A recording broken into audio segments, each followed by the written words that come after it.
We got fortune at the cut with temperance. This temperance card is so interesting because you see how like it's like ghostly and there it's like alive. This is interesting not only because 14 was the number that came out on the dice when I was like, let's see if I can't get you a miracle. Let's see if I can help. And the thing about that, it was like there are things with the Knight of Pentacles, because the Knight of Pentacles was the clarifier. Like it's already moving along. It'll just like speed it up a little bit. Or it's like it's almost at the finish line and it'll just like help bridge the gap a little bit. You know what I mean? Type energy. Maybe it's like a second look, a double take. Maybe it's a moment of clarity where, or a moment of stillness, clarity, or reflection where we would kind of sort of make like pass judgment or whatever. But we go, wait, hold on a minute, let me actually like think about this, or let me look into this a little bit more, and then you realize it's like, oh my gosh, I almost overlooked that type energy, right? Just like a little sparkle to catch your eye if it's meant to. Anyway, yeah. In the first one, it was Mortifactio in reverse through the myth of Orpheus and Eurydice, and it was the whole like mortal, once you pass, no mortal can return to the world of the living. So if Eurydice was to return, she would have to return as more than a mortal, and then the fortune is there in that returning. Also, we got the rainbow with the fortune. Okay. I feel like I should get into it at some point. It's fine. There are just so many. It's fine.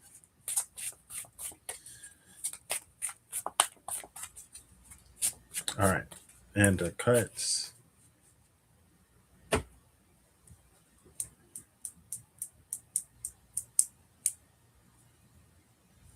So I have 4 decks.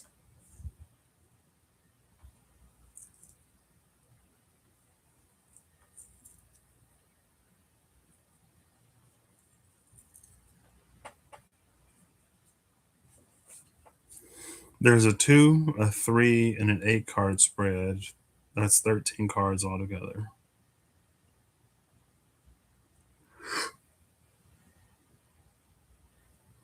Excuse me. I'm like, I don't want to do this.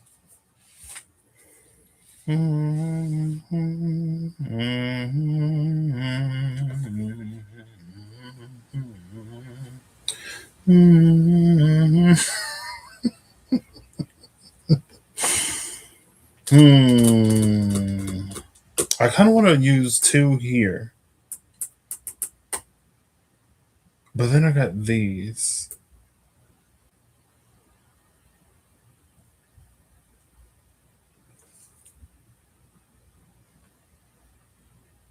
No, I don't have to. I could mix, right? Just because, like, I don't have to pull both cards from the same. I kind of had a thought to do it in a way, which I could.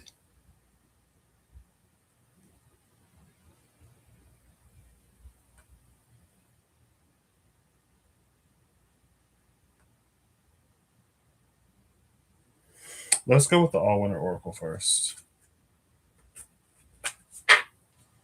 Bottom of the deck is Performance, Woke AF, and Earthing. Bottom 3. What synchronicities? I feel like synchronicities just threw a wrench in this a little bit. Synchronicities, Earthing, Woke AF, and Performance.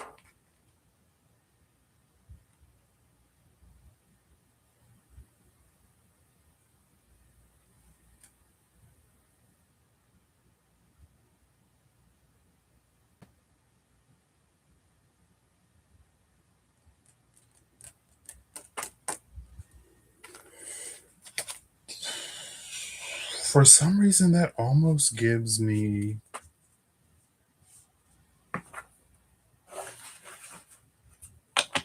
feel like I've seen it in another show. The energy of performance has sort of come out before.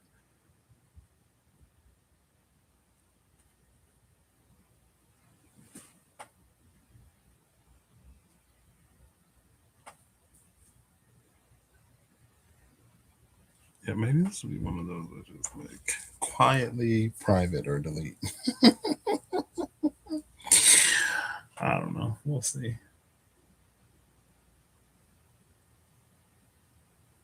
The energy of performance is one of meeting expectation,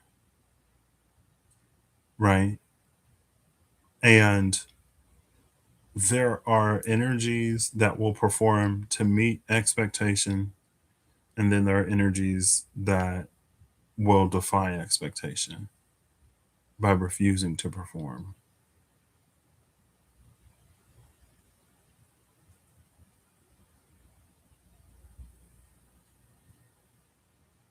And the expectation is like what we like. Let's say, for example, someone is in a position of status, right?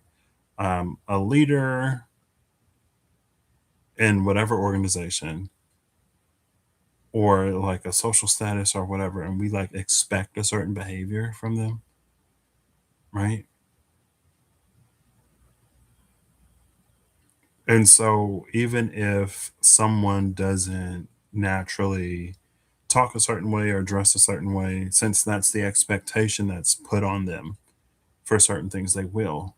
Or it's almost like if you don't perform, then it's deemed as disrespectful because this is what people expect. Or this is like the image that has to be maintained and upheld for whatever reason. And it is also interesting because Satario gave a performance, The Angel of Deception, that was before the Gate of Sahakiel.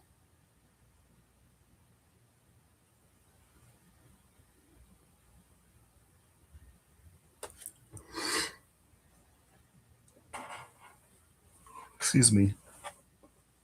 But there's something not performative here.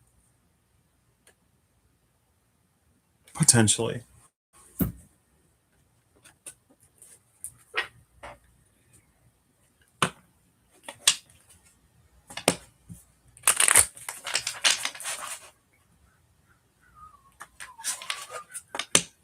Ooh, the door to spirit. So at the cut, the first one was the thinking woman in the world, and then it was the world and the door to spirit.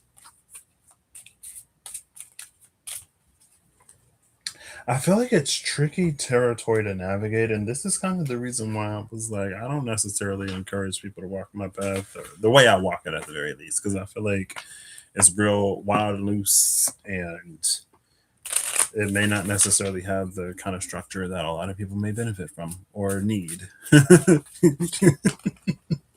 Also, sometimes I don't want to say we get a little disrespectful, but you gotta not do too much.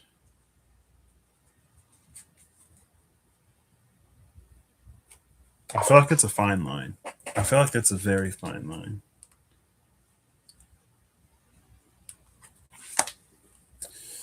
All right, let's go. So I got one tarot deck on the table. I probably should write down the other thing because I really want to do that. I feel like I don't know. Let's see. Actually, Siri can flip coins. If it's just a little whatever, maybe I need to use both. Right? I'll conserve my Gemini usage for the things that Siri can do.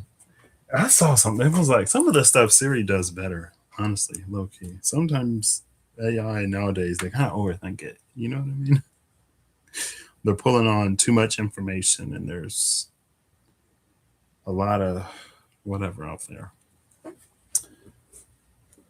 I forget why I was flipping the coin. Okay. So even if there isn't a performance. I feel like there still needs to be respect, right? Is that hypocritical comment from me? No.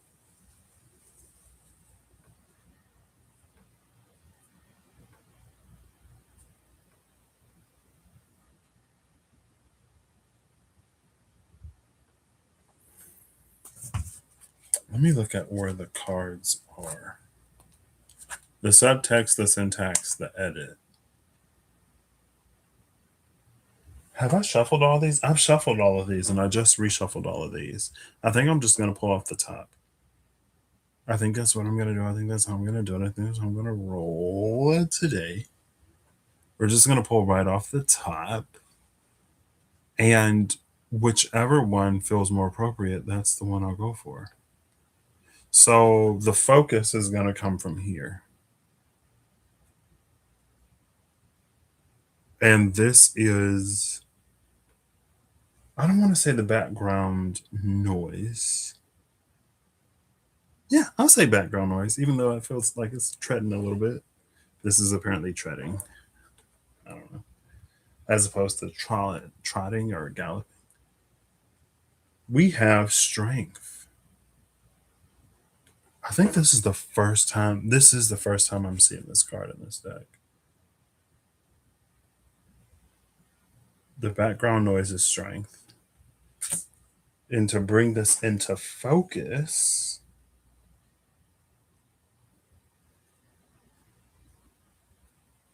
let's go for it. There's a kinship here.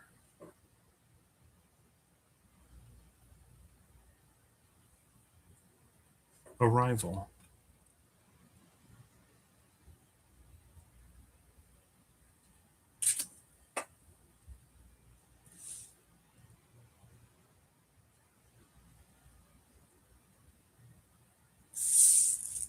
Let's put this over here. Right? Or we put it down here. Let's put it right here like this. How about that?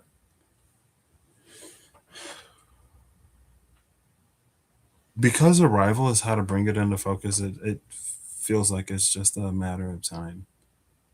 Like there's nothing that we can do to bring something into focus.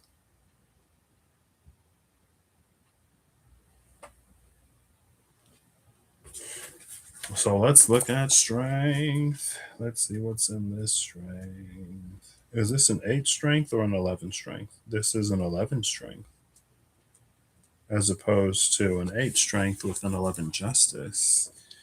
Power and strength come in many forms through the strength card, which is interesting because words of power was one of those energies. I wasn't going to hold the card up, but I will. Power and strength come in many forms through the strength card. Some show the idea of force and control. Others speak of it as a kind of spiritual purity that brings power. Power in the Orisha traditions is equally complex. Certainly, there is physical power, as we have seen in the chariot, as well as magical power we have seen in a variety of places. Power might be gained, earned, lost, or stolen. It is also something that must be tended to and preserved. On this card, we see a leopard, one of the clearest symbols of power that shows up in these traditions. The leopard represents cunning, skill, and strength all rolled into one. Its spots allow it to stealthily track prey. Its speed allows it to catch it, and its strength allows it to carry its meal up into a tree where it can protect it from the other predators. Yet the leopard is not motivated by greed. It eats what it kills, and it does not kill for sport. Though most often associated with Shango, the leopard symbolism goes much deeper for people inside the tradition. It is a role model for our lives. In our sacrifices, we sing about the leopard and its power, in some ways seeking to emulate its characteristics so that we may succeed in life. In emulating the leopard, we sing so we can find what will sustain us, acquire it, and keep it despite the efforts of those who might also want what we have. The symbolism here, a leopard in a tree overlooking its surroundings, a carcass it is caught safely tucked away, camouflage to allow plans to go unseen, height as perspective and vision. Maybe that's why it's just to bring it into focus. It's arrival. It's that camouflage that helps it go unseen. It's the prize that's stuck in the trees.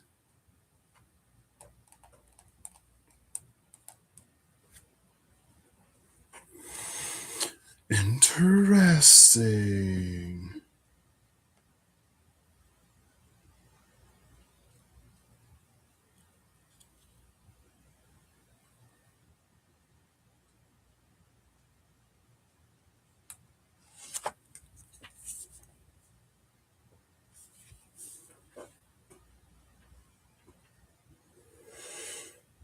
Okay.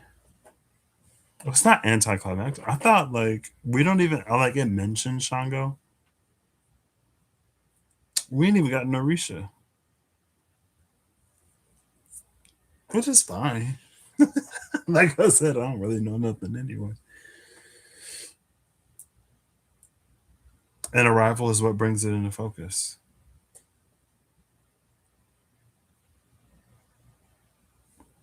Now, what this reminds me of, we've seen the lion in The Awakener and in a different card. It may be just the lion in the Archeo archetypes, but it actually makes me think of some time ago, years at this point, probably 2024, top half of the year, because I moved in the bottom half of the year. There was a lion, big cat energy that was not helping, but that was like watching. Let's see. I may be able to find the video because I made a companion video on the other channel, which is interesting because I think I could be mistaken that water guffaw. Actually, I think it was different. Was it different? Because I know water guffaw was another one.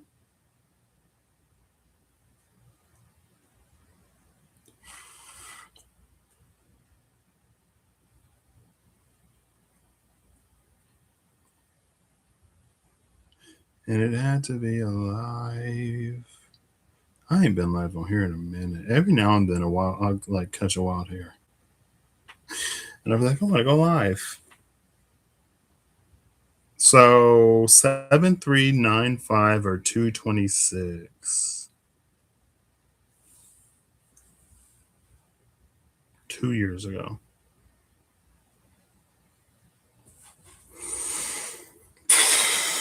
It's fine.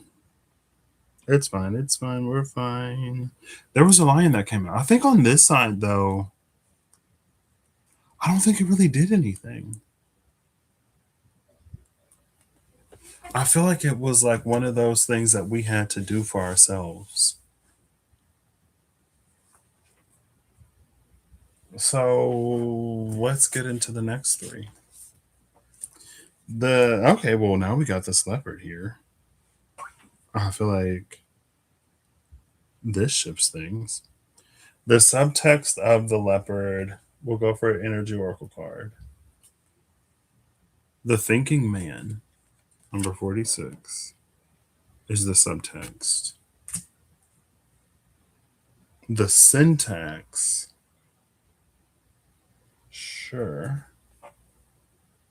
Open ceremony.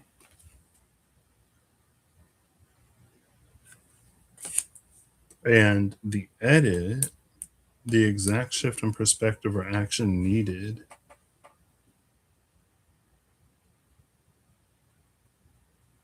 Is there an edit?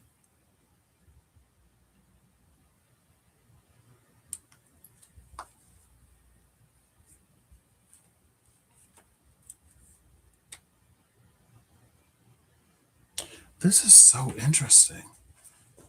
I almost want to pull because it's giving me a many paths energy from the mystical shaman oracle cards, and I almost want to pull the mystical shaman oracle cards because with open ceremony here, and it's interesting to come out as open ceremony with the thinking man, and open ceremony is giving many paths because it's like it relates to the truth found in all things or the truth found in many things.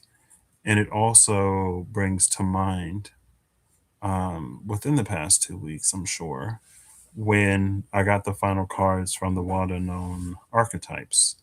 And it was like the shadow and the temple and some other cards. And it was like in the shadow of the temple, the divine is there. Right. Speaking of performance, there's the performance of everything. And there are some things that have become so performative that it's almost removed or detached from its roots and its power in some way. But it was like remnants and resonance of some kind of truth, some kind of divine truth.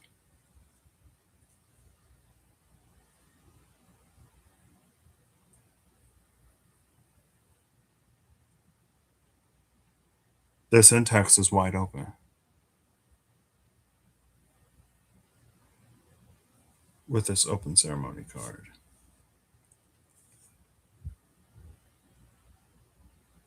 And again, with the thinking man being the subtext, that leopard is like watching and waiting.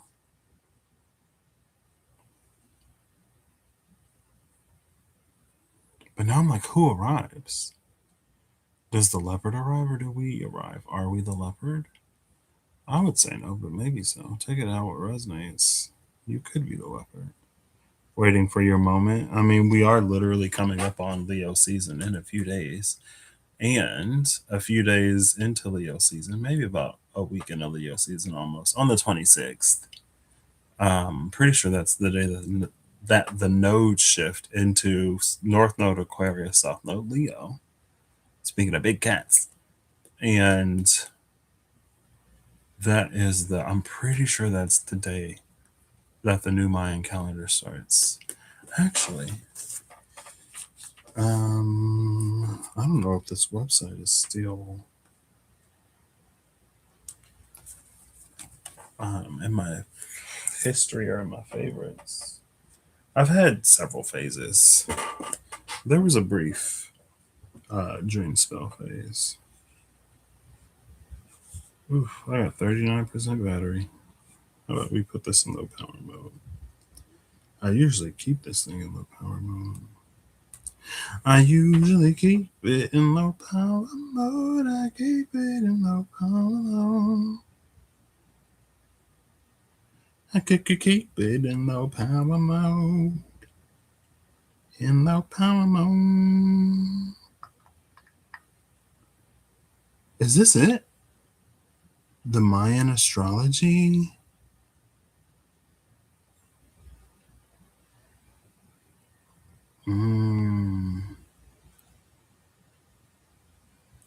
I don't know if this is dream spell though.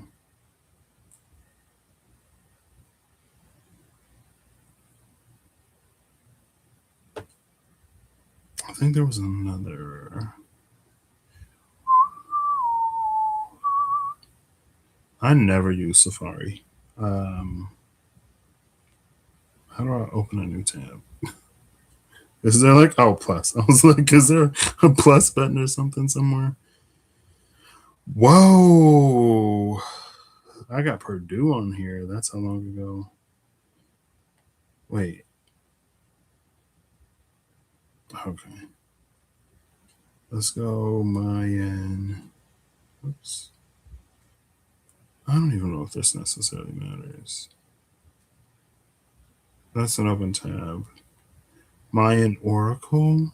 I think it is this one, starroot.com. Is that it now? Are you still like, yep, it's starroot.com. This is what I was looking for because it should tell me. Should we look at the flavor of the day?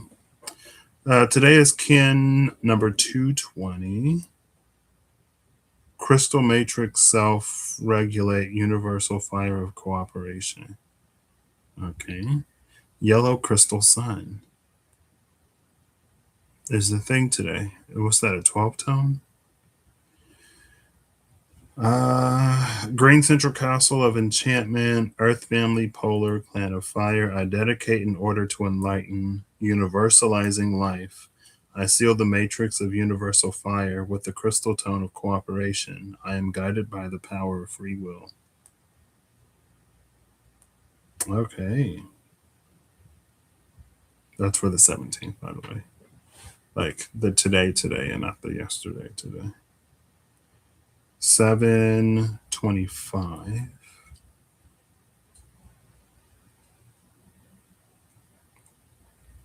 Oh, I was about to say, what's all this?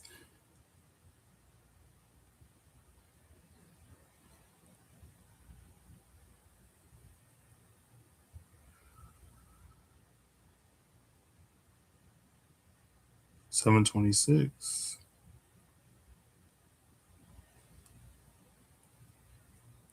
Oh wait, it ain't moved because I ain't moved it.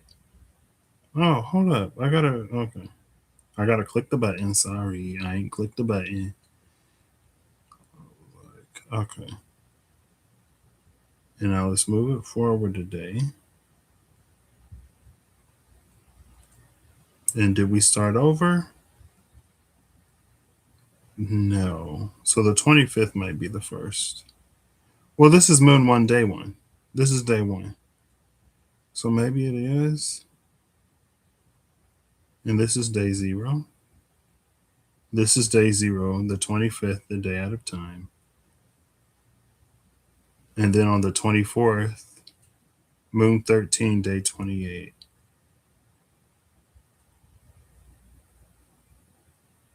At this point, would it not have been easier to just Google when is the day at a time? I feel like it would have been Moon 1, Day 1. Anyway, all that for what? Um, Actually, because I want to see what the vibe is. Ooh. Red galactic moon. I harmonize in order to purify, modeling flow. I seal the process of universal water with the galactic tone of integrity. I am guided by the power of space. And that is the next Mayan year, dream spell year. Kin 229, harmonic 58, spectral process, formulate free will of liberation. Interesting. Cool, cool, cool. All right. Anyway, who knows what we're doing? The edit. I need a card for the edit. Do I want to pull? I just pulled one of those. You know what?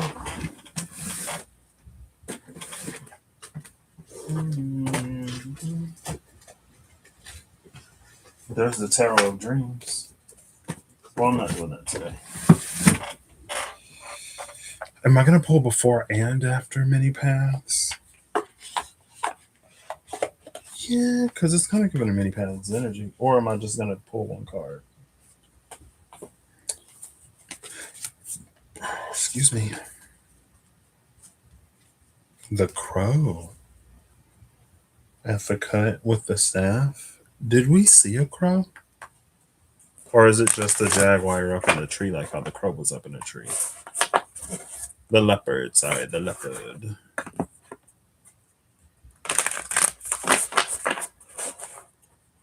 To go unseen. Magic and the journey? Okay.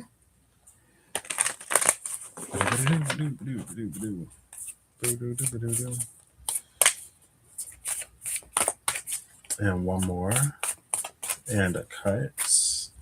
Now, do I claim flip, claim fall, pull off the top like I did for everything else? Do I look before and after many paths? I mean, I don't necessarily. This is the second time that many paths has come out, or the energy of many paths has come up in a significatory type of waveform faction vibe, but I don't pull it. And I feel like I'm not. The last time I didn't pull it because it was in the space of a self read, and I was like, I'm a person. Well, given what we discussed today, it would still make sense for many paths to be relevant in a way, but I kind of don't want to do it today because it's like, despite the path or despite the chosen path or the specific path, there's some kind of characteristic or something that they have in common. So it wouldn't necessarily make sense. I guess I could pull before and after and like, well, what do they have in common? You know what? Let's do it. I'll pull from the top to keep it interesting, to make it fresh.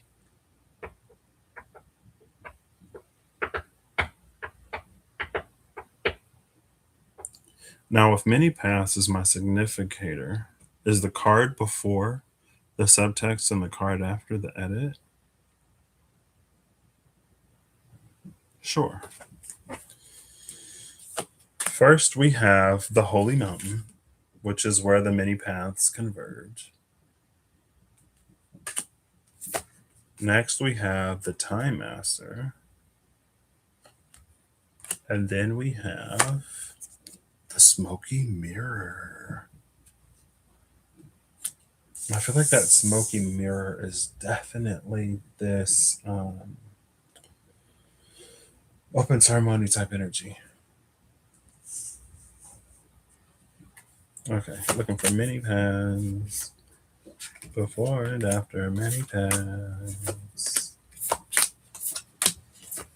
And we're flipping them from the top instead of looking from the bottom. Oh yeah, we're flipping them from the top instead of flipping them from the bottom.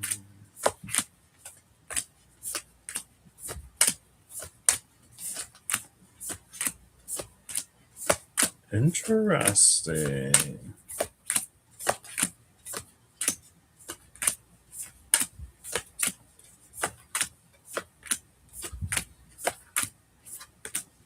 And we're flipping them from the top instead of looking from the bottom.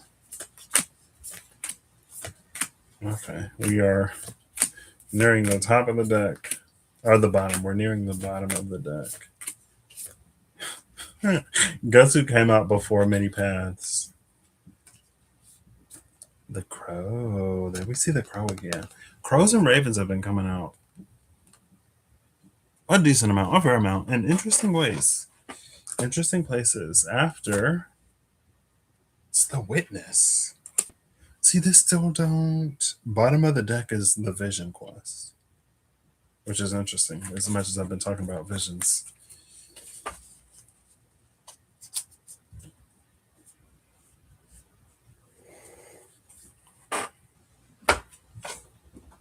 we have the Crow and the Witness.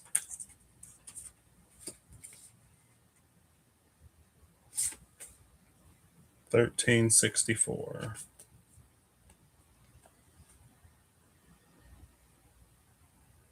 Flanking that many paths.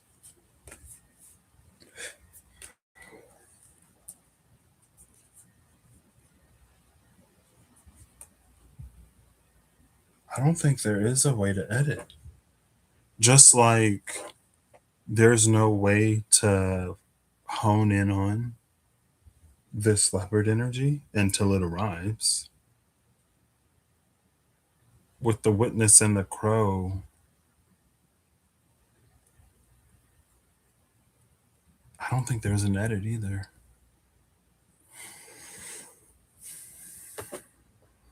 The Thinking Man is the subtext. The open ceremony is the syntax. And the edit is the Crow. Technically, the edit is the Witness.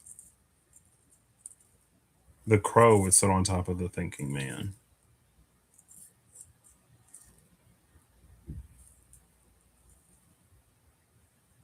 But I guess we get some kind of context.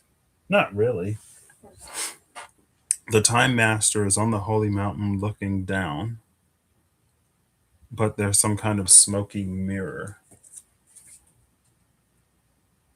from where the time master sits on top of the holy mountain.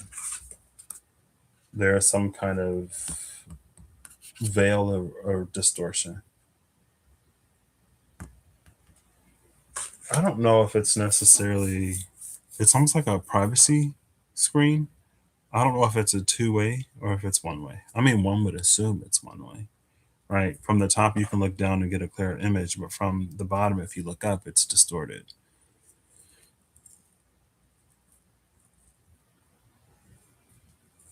With the crow here on top of the thinking man, there's an energy. I don't know if it's necessarily playing out in terms of like a test or a trial, but there's an energy of like the time master getting a closer look, or the divine getting a closer look.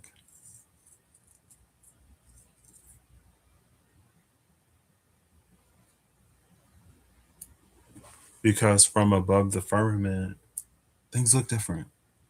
I don't know if it's like a flat image, right? If we're only seen as like the good that we do when it comes to, viewing from metaphorical heaven. And there's like, if you don't see nothing, then that person is, if someone's invisible, then, and I guess from below the fundament, you only see the bad.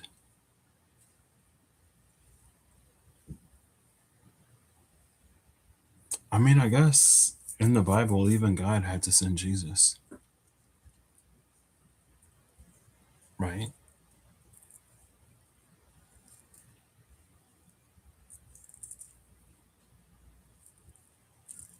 I guess from heaven, things just look different. Or maybe it's like a time thing. It could be some kind of dilation or something. The crow is the witness.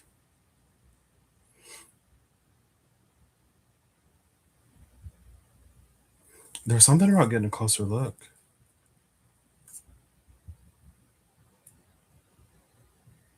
And because of that, I want to say that the leopard is arriving because it almost reads smoother, like the leopard approaches the person that it's been watching and observing. But that's not to say that there isn't someone that just so happens to love climbing trees that climbs the right tree. Now, we could do one of these too. I'm not going to get up and grab the other version.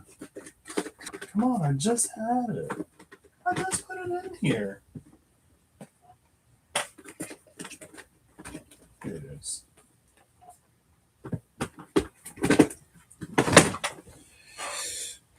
And the Lafruma, I'll use the raw runes because it's what I have on hand. Water Fall, again being the final card here last time. Interesting. As it came up with the big cat energy and Ak. I was like the jack of all trades, and I was like more like the Ak, right? Of some. Ak and the Lafruma is oak, which is a tree. And since the leopard hides its prey in trees, and there's that, someone may just get to the right tree. Let's pull before and after that too. Why not? The card before, I'm going to look from the bottom. So the card before, the card closer to the bottom, will be the leopard approaching. And then the card after would be whoever this resonates for, if it resonates for anybody, approaching. We'll cut it there. Interesting. 12. Because that was, I think it was the final card, and it was a big part of the message last time. And 12 here was anchored firmly in both.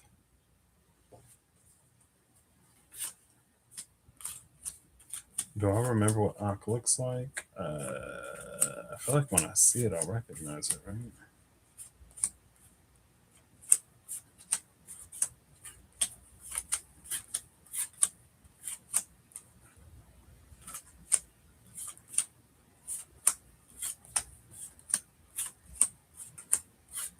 I know what it isn't. Here it is. Before Ak is day purged, number 24. So if the leopard approaches, it's this day purged. There's Ak, which is interesting. It's almost like Os Godnoth, also almost like that present moment. Under it is the Fruma, Elven Light, which is interesting. The interesting thing about that is how it kind of looks like 12.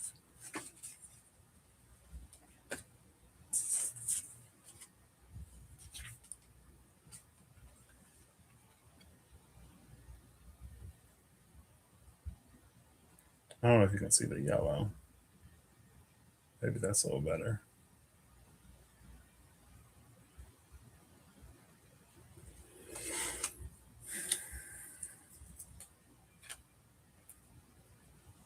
Interesting. Very, very interesting. I'm interesting, usually. My sleep schedule's been all over the place.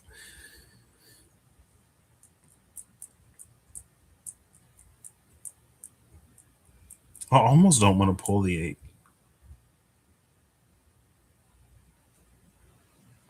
I almost feel like I don't need to. I mean, I guess I never would have needed to. I just shuffled the Wild Unknown Tarot for no reason.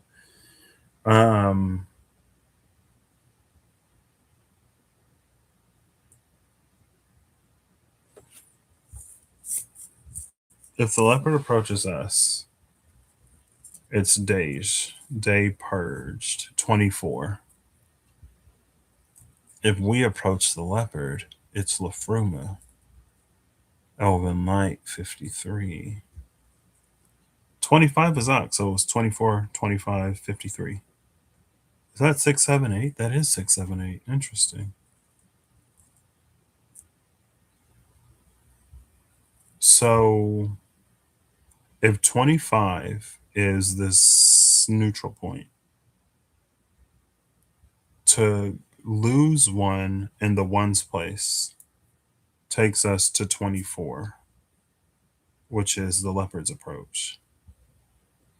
To flip the number, to either gain one in the ones, no, to either gain one in the tens place and then flip the number, or flip the number and then gain one in the ones place is Lafruma, because it's from 25 to 53. So the mirror of 25 is 52. You add one, it's 53. But you would have to add 10 to 25 to get 35, and then you flip it. Because this is initiative on our part through us approaching the leopard. Maybe, but maybe not. The default implication is that since this is us approaching the leopard, the impetus is on us. And so we would flip the 25 to 52, and then we would add the 1 in the tens place. But I feel like the leopard can make itself easier to be seen, or it can position itself on our path to find, which would be the 1 in the tens place, taking it to 35 and then flipping it.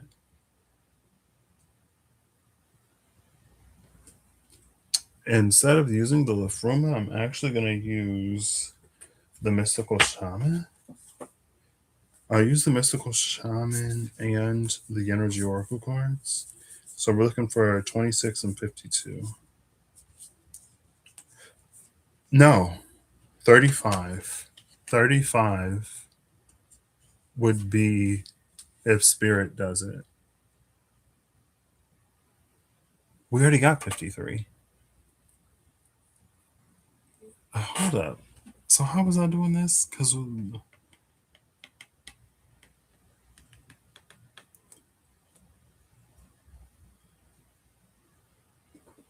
35 is the medicine wheel. Am I looking for 52? I said 52. Yeah, 25 and 53. No, 35 for the ones place, 53. 35 for the tens place, 53 for the ones place. Goodness. 53 ain't on the table, is it? What's Holy Mountain? No. 25 is already on the table. 25 is the Holy Mountain, interestingly enough, which was the first card off the top of the deck. Same number as Ak, the tree that the leopard is hypothetically in.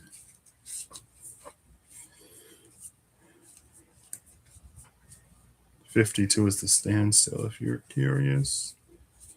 53. Oh, I saw 54, so I know there's a 53. 53 is the sun.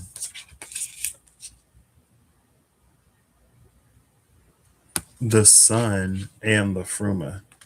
Now, in the SKT, the sun is the warrior, master of the mystic light.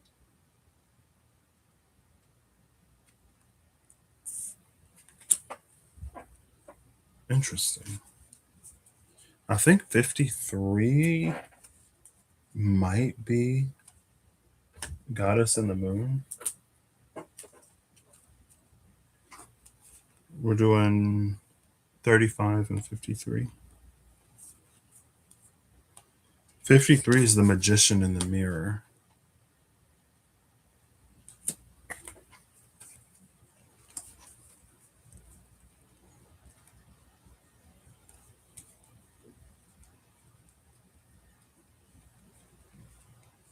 $52 is the goddess of the moon.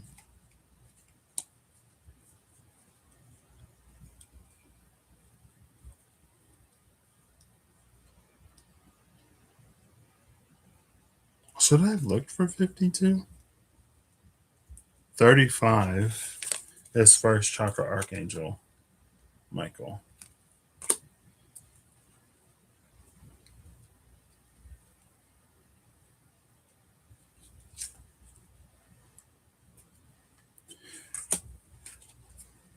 I think it was the standstill. 52 is the standstill. So the standstill and the goddess of the moon has a potential inflection point. And again, we have the smoky mirror. So maybe the smoky mirror aligns with that needing to flip the image. Because again, it was that from the top down, it's clear, but from the bottom up, it could be distorted. So technically, if the one is on us, we would have to go through the standstill archway and the goddess of the moon, and then arrive to or at this magician in the mirror with the sun.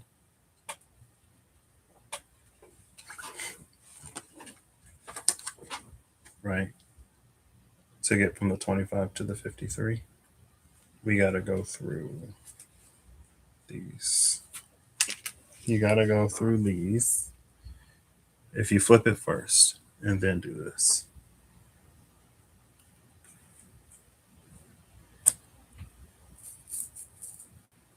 I guess either way,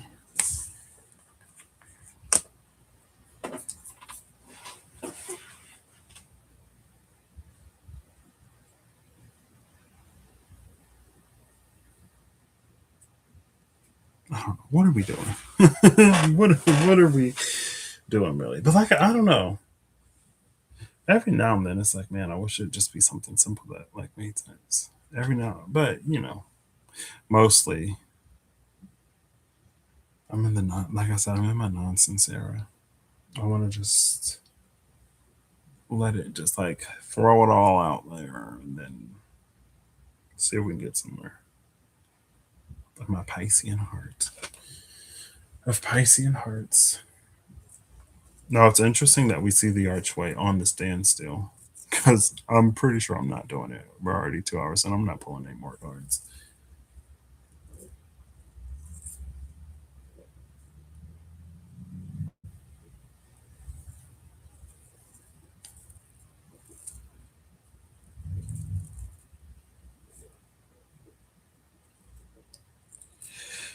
So I guess, and the witness is here too.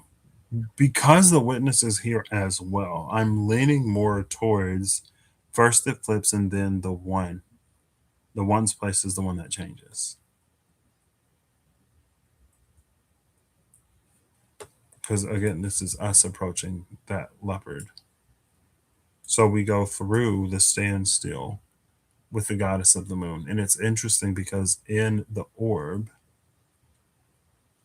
the nexus is the point where what is it? The synergy locks it into place, right?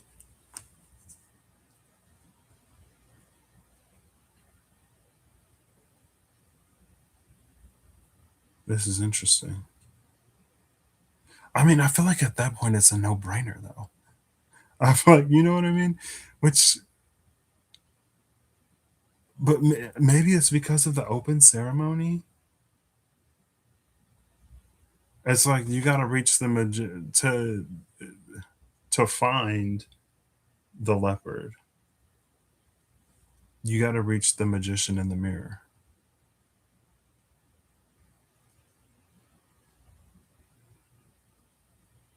Now, if you don't want to go through the standstill with the goddess of the moon, then you can do some medicine wheel first chakra Archangel Michael. It feels like of the more difficult paths, that would be the more difficult one of the two. As difficult as it can be sometimes to be in a standstill and only have your intuition. Feels like it's easier than having Archangel Michael do a 1-2 on you. Getting that. I mean, from the foundation, medicine will complete body transformation. Or not body, but I guess kind of in a way.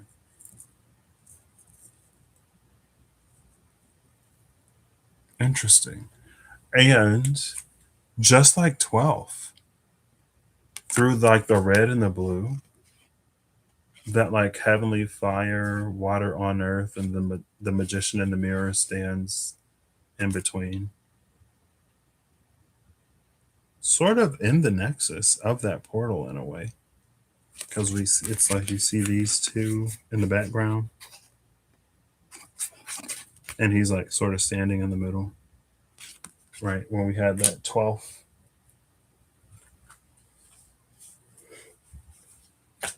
it would basically be like this. Like this would be the water, this would be the fire,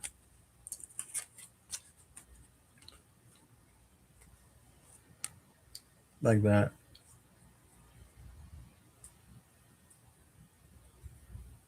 But here we see that it's his hands that stretch out in either direction while he stands in the middle. I don't know if that's important or whatever. This is where we are. This is where we've been. Is that why there's some kind of. It's almost like. So, at the point of this magician in the mirror with that 12, there's a coherence between all parts of a person. And it's because of that coherence that they're even seen more sharply, or they can peer through the mirror and it be less smoky and less distorted.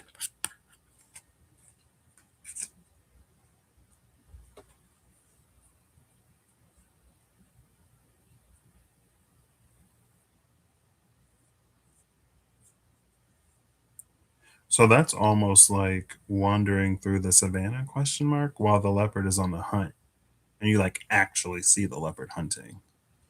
At that point I feel like it's not even necessarily up in its tree, just like waiting. Also energetically, it's like of course. And those correspond to Lafruma, the 53. So you could say either way you get there. Like that's the end goal end point. And the sun.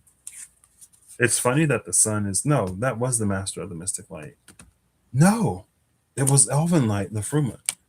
Elven Light, the Fruma made me think of the warrior in the SKT whose tagline is Master of the Mystic Light.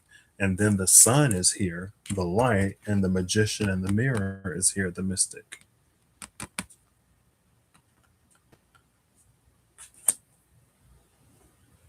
I almost want to read that, but this deck came from Wish, and I don't think I have the. There was like an e-book code that it came. I don't even know if the code is valid anymore, let alone like I could look it up, but it's fine. I think the image is enough.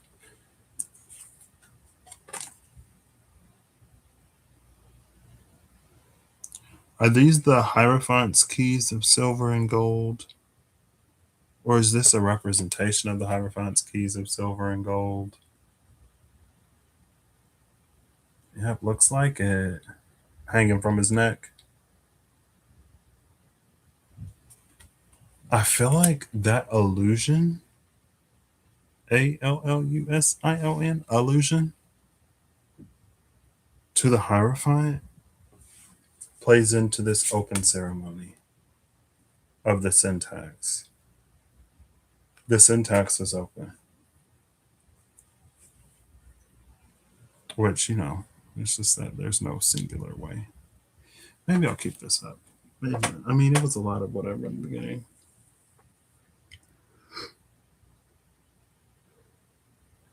Excuse me.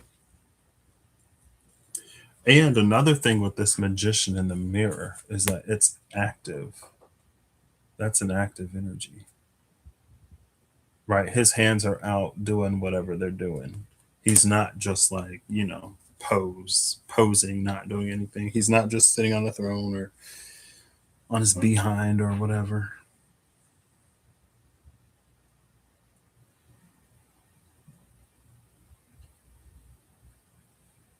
And beyond that,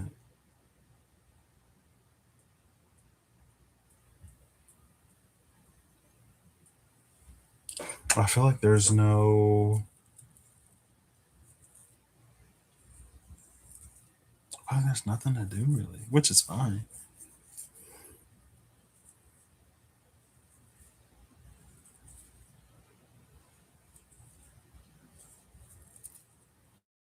I wonder if, because the background noise is the leopard.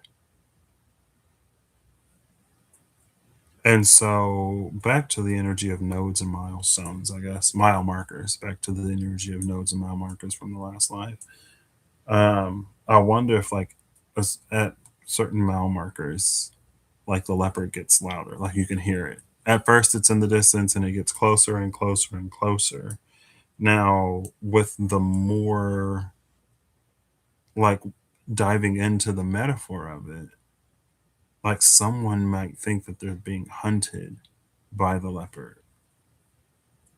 I feel like one could feel like they're being hunted by the leopard because it's getting closer and closer and you can hear it.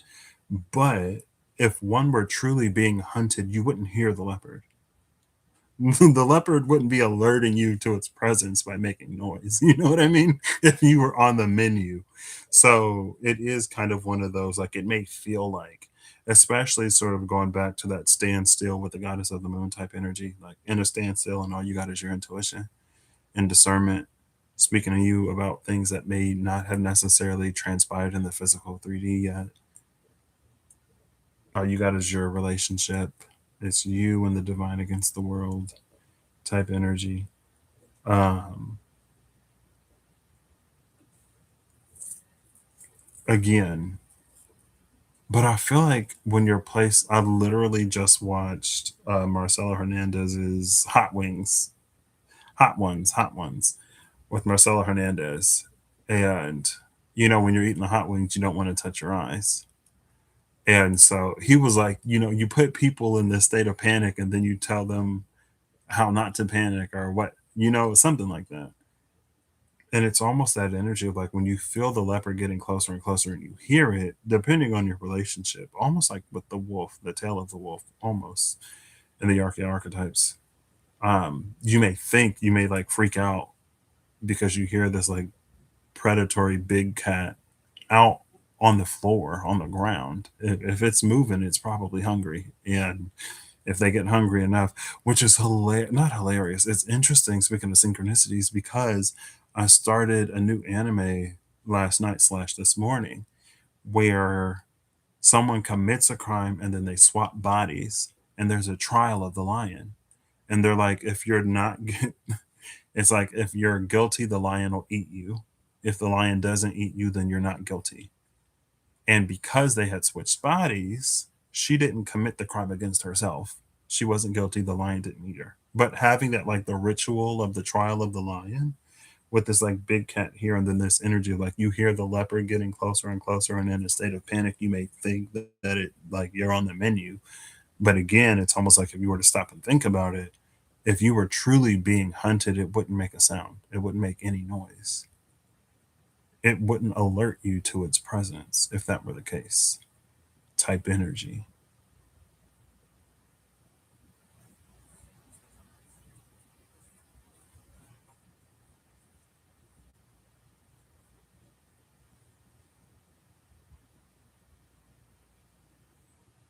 But again, it reads like a waiting game. To fine tune it, it's arrival. Let's get 3 cards on arrival. How about that? 1, 2, 3. The top. We have the Nine of Wands, the Mother of Swords, and the Daughter of Pentacles. We ain't got no water. The Nine of Wands is a staircase with the moon. Again, sort of giving that standstill with the goddess of the moon energy. But it's like there's a change in elevation here. We see it. And maybe that's the thing. It's like getting in an escalator or a lift. You get in the lift and you stand still. But while you're standing still in the lift, it's like it's going up. So again, depending on if you get like vertigo or whatever, as you're going, it's like as you're moving up, standing still, as you're stationary but elevating, it may feel like you're not moving anywhere, but you are. And then it feels like she's just watching, and then this other energy is just like doe-eyed.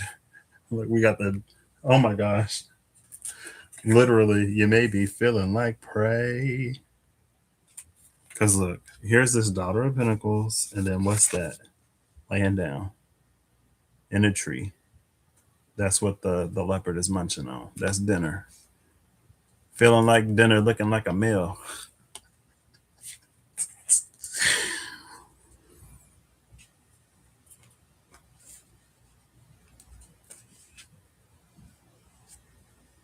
And this is the arrival. Even the owl is a predator. They eat like mice and stuff. I don't know if they're omnivores. I could ask Siri.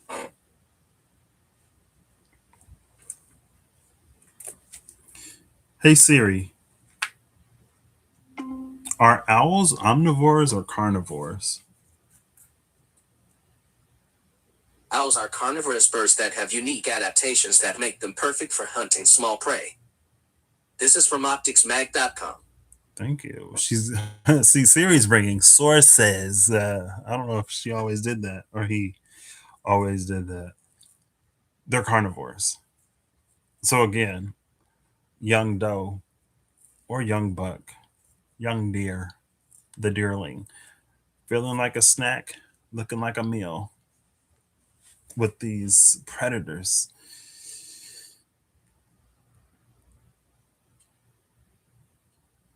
And it's interesting that the elevator imagery came up because it's in the All Winter Oracle specifically that there was that traveling card that came out.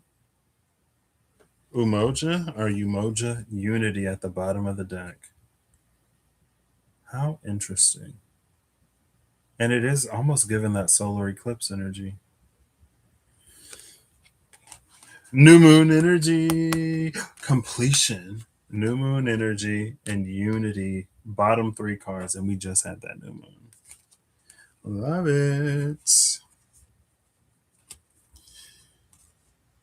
It was this card, the card of travel, where it felt like the Five of Pentacles, but they went inside. But this is like a train car. So there's movement here. Even though they're standing still or sitting still, there's still movement. And I almost wonder if that's why the standstill is necessary. Because you're in transit, right? Imagine if it's just like a floating platform, right? Like you're in an elevator, but there's no door or walls. You're in a like on a truck bed, but there's no whatever. It's just open. If you were to move, you would fall off the elevator or the automobile, the whatever is putting in the work to do the momentum, you would fall off if you were to move. So the standstill is actually necessary and important while this translocation or elevation is happening. And that is what your intuition and discernment may be trying to like validate and clarify for you.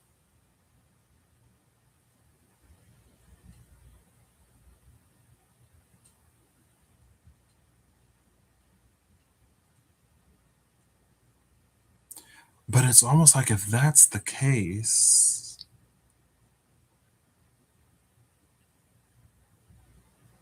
then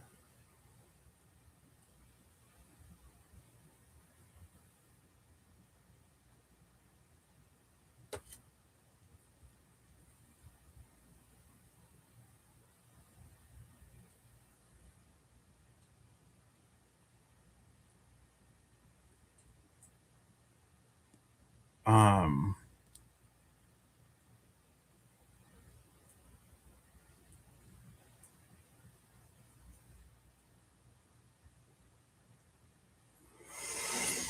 I feel like if that's the case, then you don't really have to do anything,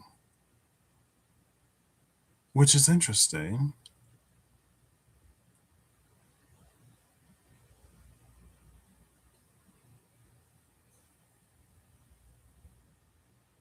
because this is the magician in the mirror with the sun. But to be fair, if you are a sun, to be the sun with this energy of elevation provided by the Nine of Wands, that stands still guard. It's like there's something taking you up the mountain, the holy mountain. You don't have to necessarily make the trek. There was a story, right? Somebody told the story. Maybe it was Bami Spirit. I don't think it was her. It was somebody else.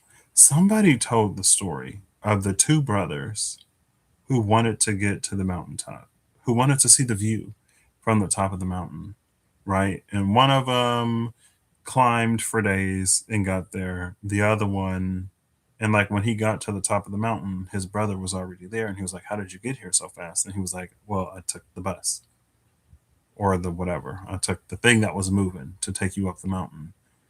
And it was basically like, even though they both arrived at the same destination, those brothers didn't have the same view because one of them put in more work to get there, basically. And it's almost like that, but it flips it on its head. Because within a certain way of reading this, the work isn't necessary. It doesn't benefit you or build you in any way other than for the sake of exertion or making yourself tired or whatever.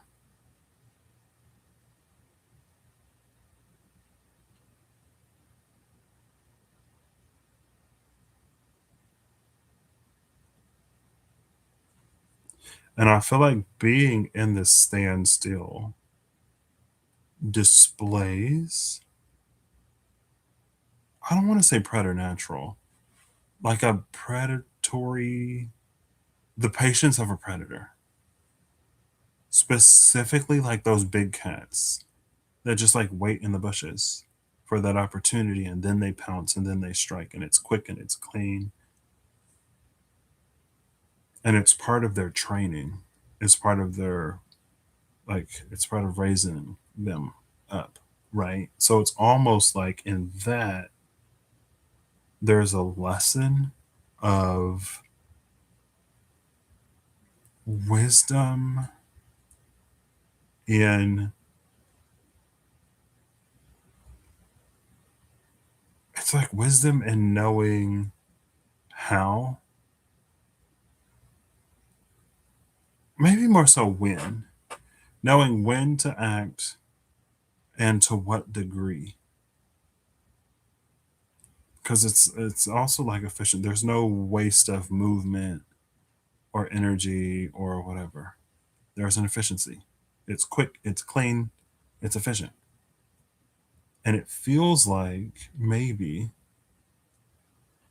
with an inability to be in that standstill, like when you always got to do something, it's like it can either do too much or not enough. And either way would lead to, it's like if you hypothetically or metaphorically, if you do too much, it leads to destruction, unnecessary destruction. But if you do too little, it leads to like a starvation, famine, atrophy, malnourishment, malnutrition type energy.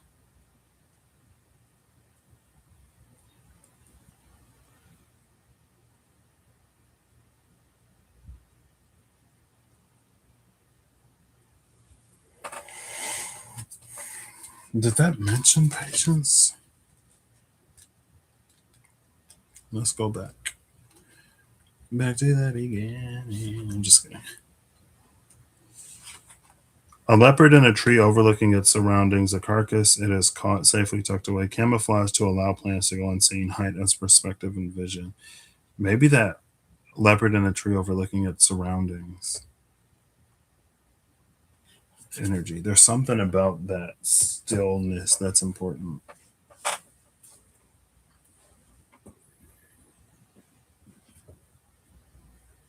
Cool.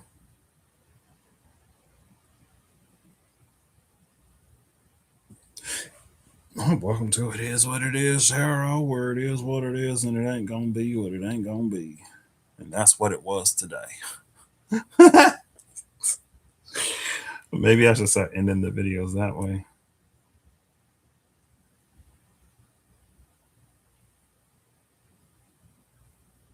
Yeah.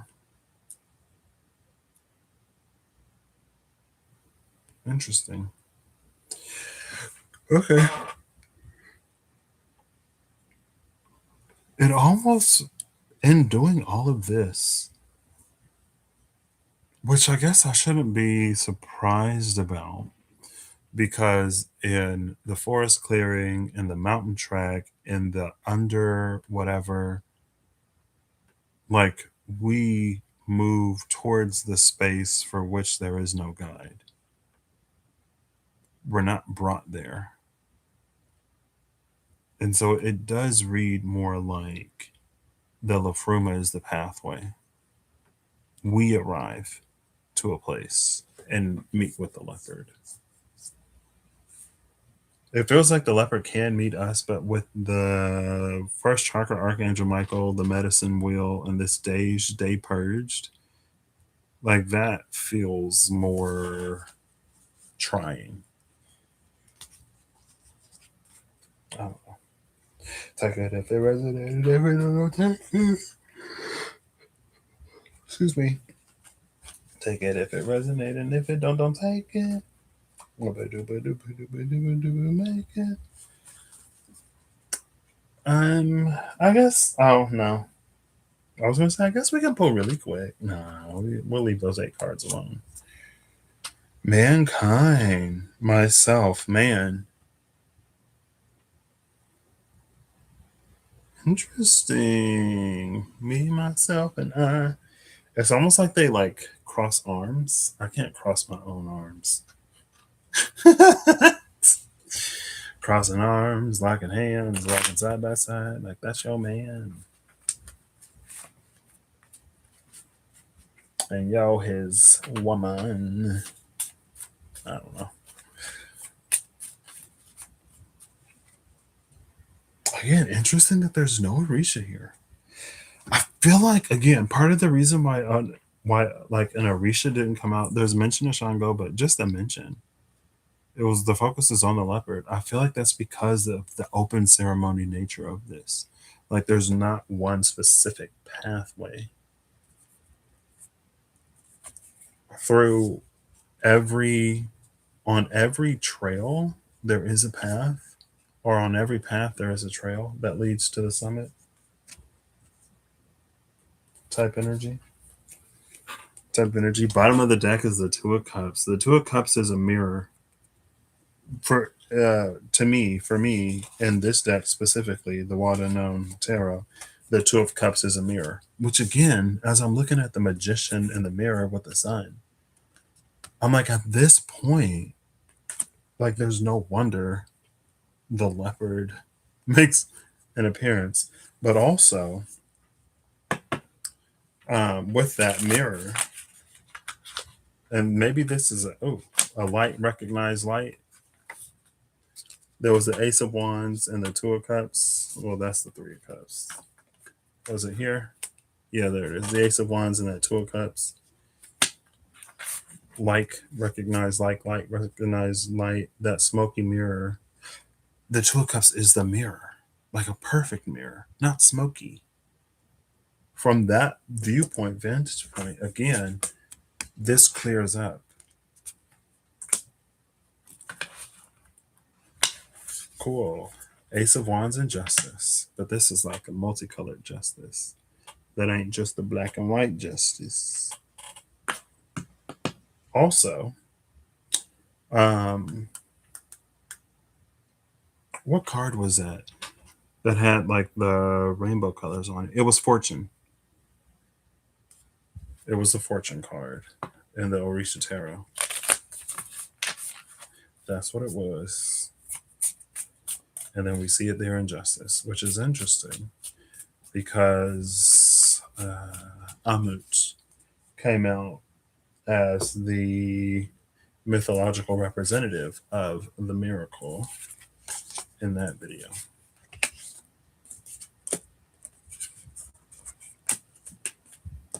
I've also been like, I guess it's similar-ish to things I've done in the past, especially for this first, until like Virgo season. So, I guess I only got like a month and a week at this point. I'm trying to, consciously do my part, which is, I guess, to say a prayer for the folks who claimed it but again, girl, it's Amut, so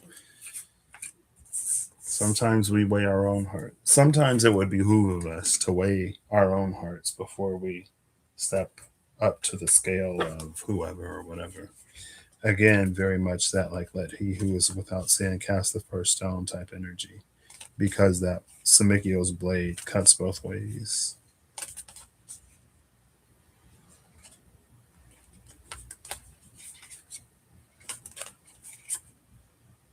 And it's like, I wanted justice for how that person wronged me. I didn't want justice meted out against me because for how I wronged other people. And it's like this ain't show earth human court of law where because you the prosecutor or the prosecute on the side of the prosecution and not the defender that you don't think you're called into question. No, anybody and everybody can get it in that court. That's how it works. Anyway, doing my part to just send out those prayers. May that miracle find you if you claimed it. The drum and the smoky mirror. The drum and the smoky mirror is such an interesting combination of cards because the drum, as told by David Little Elk, maybe that might be his YouTube channel. The drum was blessed by Wakinyon, the great thunderbird of the Wankantanka. And it's almost like with the drum and the smoky mirror, it's like people play the drums. What Kenyon like hears, or like is I don't know what Kenyon hears, but then it's like expanded. Like, do you even recognize the people? Like, you can recognize the music, or you can recognize a similarity or an attempt at the music. But do you recognize the people? Do you recognize the descendants? Do you you know what I mean? Because that was a gift that was given for a specific reason. And with the smoky mirror, but the drum was left remaining, and now we have the holy mountain. So yes, what Kenyon does recognize the blessing of the drum, or the information is like re-upped. And the first time the drums were blessed, the leader of the people, Tatanka, when they lived underground. So it's interesting that we're going from the desert ruins underground, where they were when the drums were first blessed. The leader of the people, Tatanka, was invited into the circle, the Wankantanka, right? And we have that sun magician in the mirror. I mean, we've been on that Enochian, Elijah, Bodhisattvic energy for a minute, you know.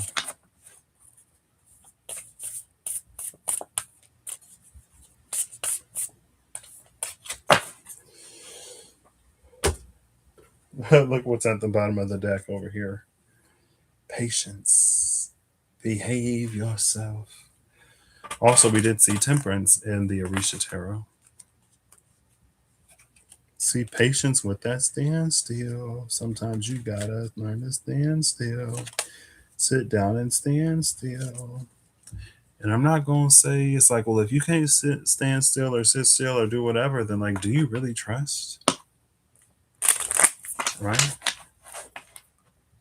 You know what I mean? I don't know.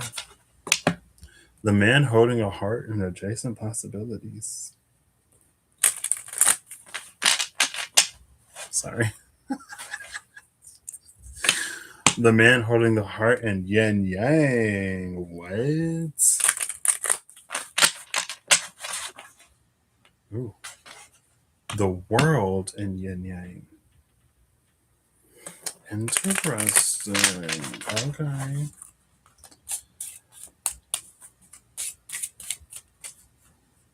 We'll get the final card from. Oh, no, no. So interesting that Umoja Unity is at the bottom. I don't know. There's something about that at the bottom of the deck. And see, but the arrival with Unity.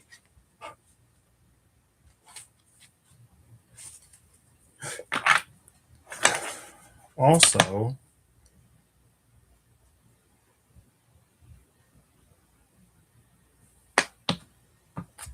the Magician in the Mirror being that unity or the unifying factor between those two. We got melancholia and purpose. I'll take these as the final card. Melancholia and purpose. There's a reason behind the standstill. There's purpose behind the standstill. Bottom of the deck is the open ceremony. Maybe that's one of the things that open ceremony kind of misses. Or it's one of the things that open ceremony sort of like discourages. I think it also depends. It depends on the conversation around in relationship with like trust, faith, etc. Oh, all right. Oh. Okay, we got some Orishas that one on the table. Bottom of the deck is the Magician. That's hilarious. Bottom of the deck here was the Magician. It's funny because the leopard that was in this deck is seen on the Magician in the Wand Unknown Tarot, and the Magician in the Mirror came out. So when it was just like when I was reading the leopard, I was like, oh, that's interesting because it's on the Magician in the SKT. I didn't say it out loud, even after I saw, and then by the time I got to the Energy Oracle cards, I kind of forgot about it. But, if you needed a reminder, who are you? I feel like that's rude. I feel like this is the Queen of Swords fell on the floor.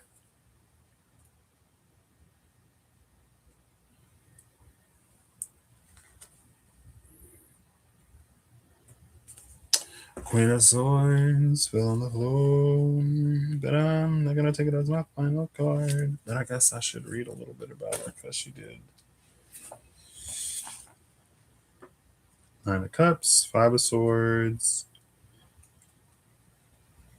Where that? Oh, so is she at the top? Ace. Are they all in the back? They're all in the back. Oops. The Queen.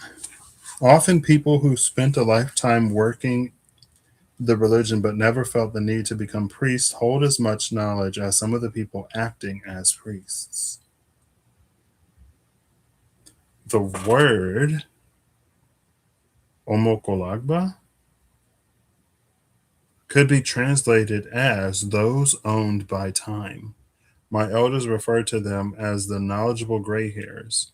Often they are the first person to correct people if they're doing things wrong or to just step in and do what needs to be done themselves. Interesting.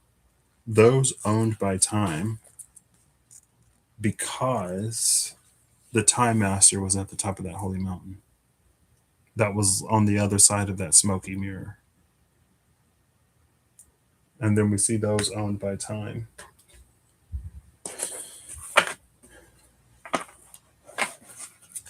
Oop. All right. That's good. Oh, fine. That's the ARD. That's good. A final card. You see.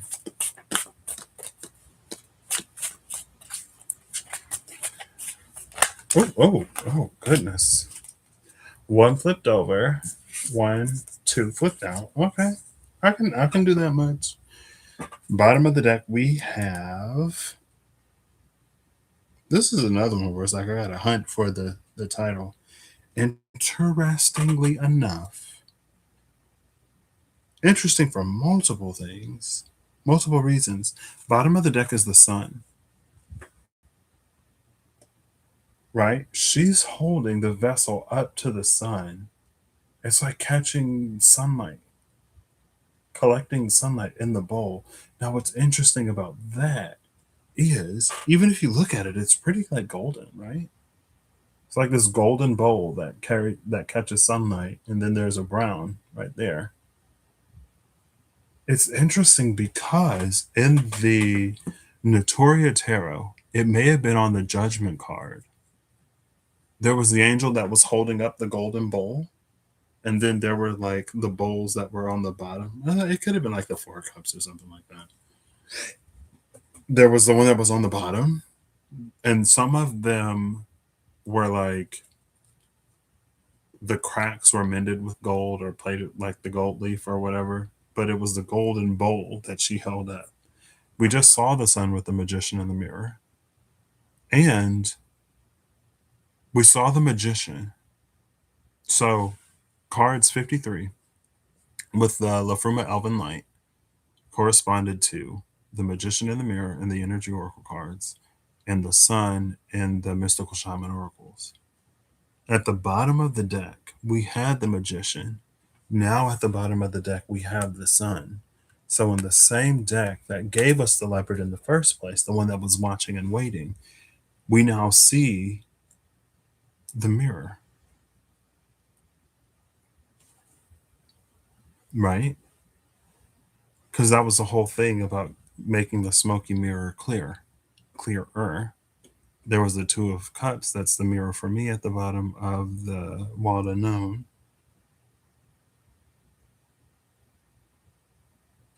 This energy has come out before, which is interesting. It's an energy of alignment, resonance, and maybe attribution.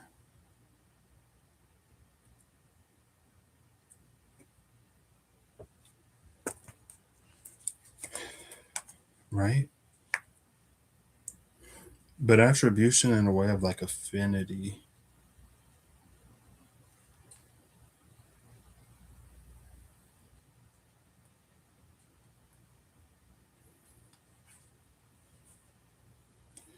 Attribution is the process of assigning a cause, credit, or source to something. Its meaning shifts depending on the context. In psychology, it's how people explain behaviors. In marketing,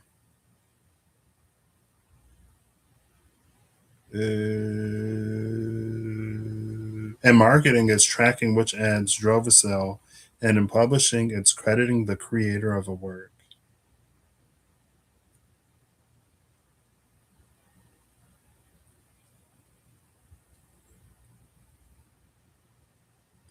It's attribution, like the attribute or the attributes of a thing. There's like an alignment of attributes. So the Four of Discs, Four of Pentacles, flipped over.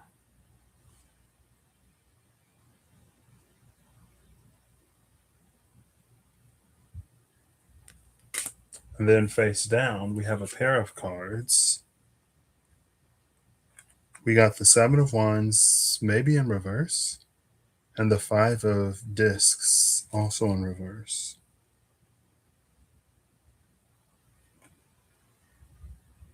It's interesting that the Five of Discs, Five of Pentacles is here because with the standstill and that elevation, it again, how it called back to the travel card in the All Winter Oracle cards. Um, it was the Five of Pentacles energy, but like you go inside. Instead of being out in the cold, you go inside.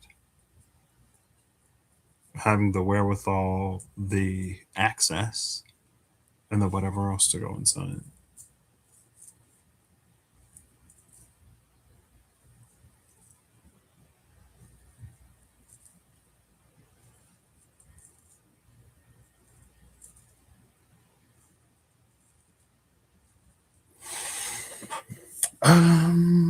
It's also interesting how like there's two cards with all this red in it,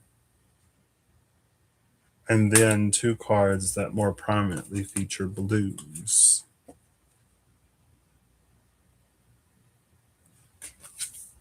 I'm like, am I gonna read these? I could read the symbolism maybe. 4 and 5 of discs, 7 of wands. Who are you? Who? 7 of wands. So let's start with the 4 of discs. Balance could be a keyword for this card. In its best form, everything is in its place. All the parts of your life are working together to make life wonderful. However, if one piece slides out of control, then nothing works and life is harsh. Obi, the coconut, was blessed by olefin.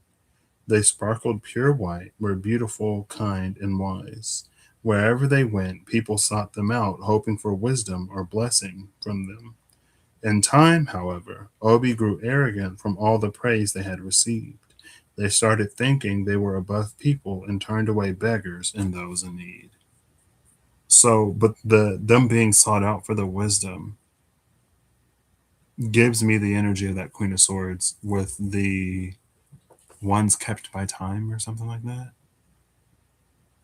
The ones who are in a space for long enough to become very knowledgeable, but who don't seek. And I guess that's the difference between those kept by time and Obi. Those kept by time didn't seek out a position or the position of a priest. So even though they may know more than some priests, be more knowledgeable than some priests, and be have an attribution that aligns, I guess, with it, because they don't feel the calling, they don't become priests. Whereas Obi, on the other hand, here could sort of step into that role and then it sort of gets to their head, right?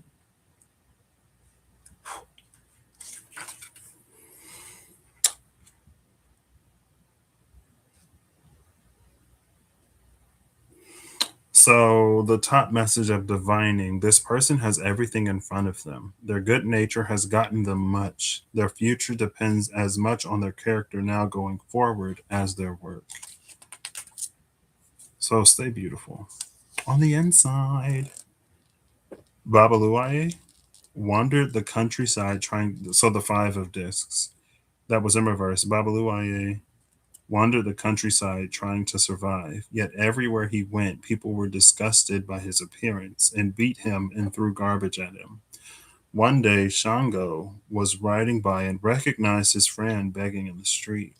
He pushed back the crowd that was tormenting him and carried him back to his home where he cleaned him up. Once Babaluaye recovered, Shango helped him regain his throne.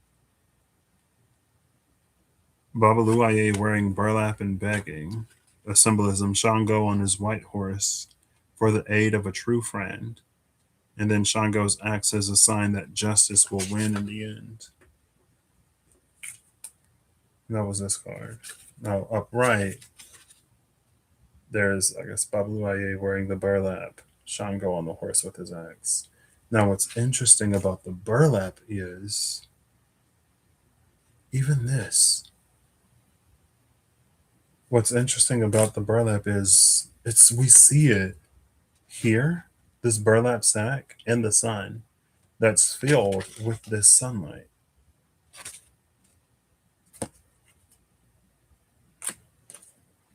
People didn't recognize. You know what's interesting about this right here? Because we started with performance at the bottom of the All Winter Oracle, and it was the assumption or the expectation for people of a certain station to look a certain way and to behave a certain way. Someone in the station of Babaluaye doesn't look like a beggar, I guess, to be frank. And so people didn't recognize Babaluaye and treated him like how they treat beggars.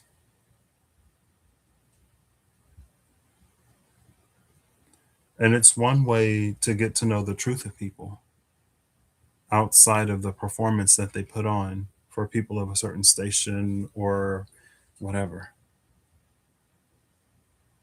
But Sean Goso recognized him, of course. Shango saw the light within him and was like, "Oh my gosh, y'all, like y'all better back up, BTFU, and y'all better hope that once Babalu Aye get back on that throne, I don't know. At that point, you'd have it coming. Interesting.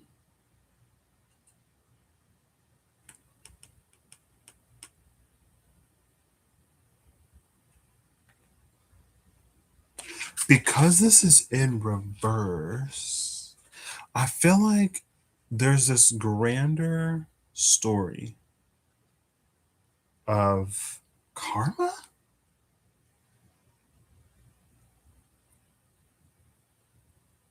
I mean, it would be easy if it were karma. It doesn't necessarily have to be the grander story of karma. What immediately came to mind is someone potentially being this. I think the Four of Pentacles, the Four of Discs, is what made it about karma a little bit. But outside of that, with just the Five of Discs and the Sun, it's almost like if Babaluaye didn't recognize themselves, right? They just see themselves in this burlap sack, but they don't see that the burlap sack is a vessel, literally a vessel for this light.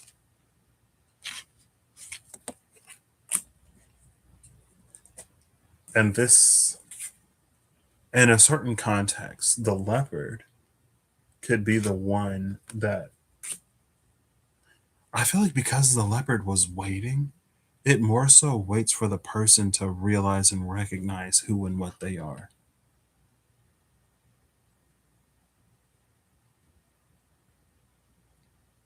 And I guess if we're talking about the smoky mirror and the veil of forgetfulness, like you can't tell someone who they are. They have to discover it for themselves for whatever reason.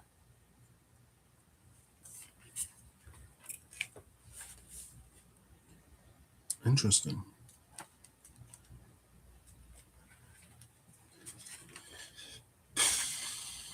Do not stay where you are not wanted. A chance to regain what you have lost in a new fashion and accept the help that is being offered are the divining messages from that card. Seven of Wands. Life can be an endless conflict when this card shows up. Everyone around you has an agenda they are pushing against you and often won't hear no as an answer. Left unchecked, it can escalate quickly into violence and bring destruction to a person's life, heart, and world. It is the energy of being reactionary. Heat is what that refers to.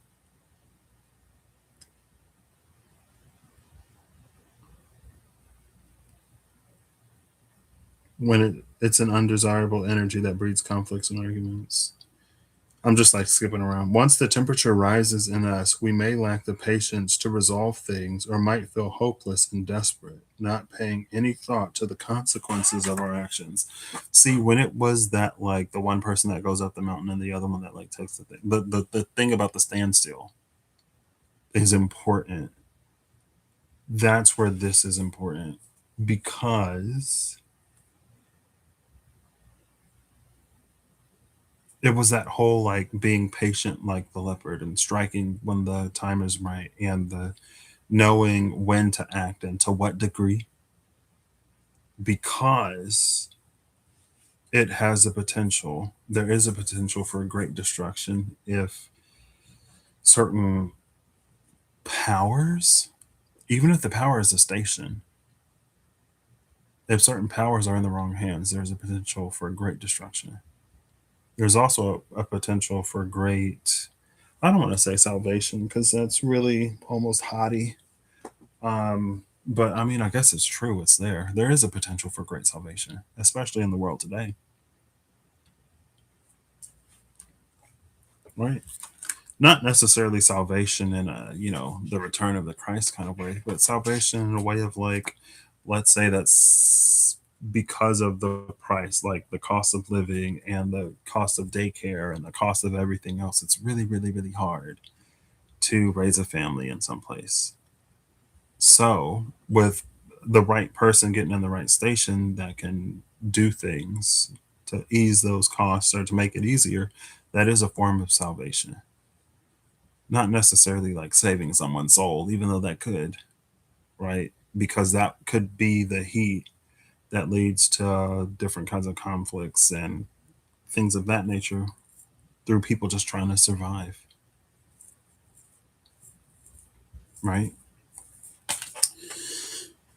The volcano as the explosive heat in the world channeled out by Aganyu. Alcohol as an escape that brings more troubles than it solves. That's the symbolism. A time of conflicts and fighting that we should avoid. No one knows what you should do but yourself. And a flash of anger wrecking what we have built. Our messages and the divining. Do not raise your hand in anger. Do not have weapons in the house. And pray to your Ori are 3 out of 5 of the solutions. Now that was in reverse. Okay. Okay. The 5 of Pentacles was in reverse with the 7 of Wands. There is a message here again of justice is coming. Babaluaye, that was Babaluaye, right?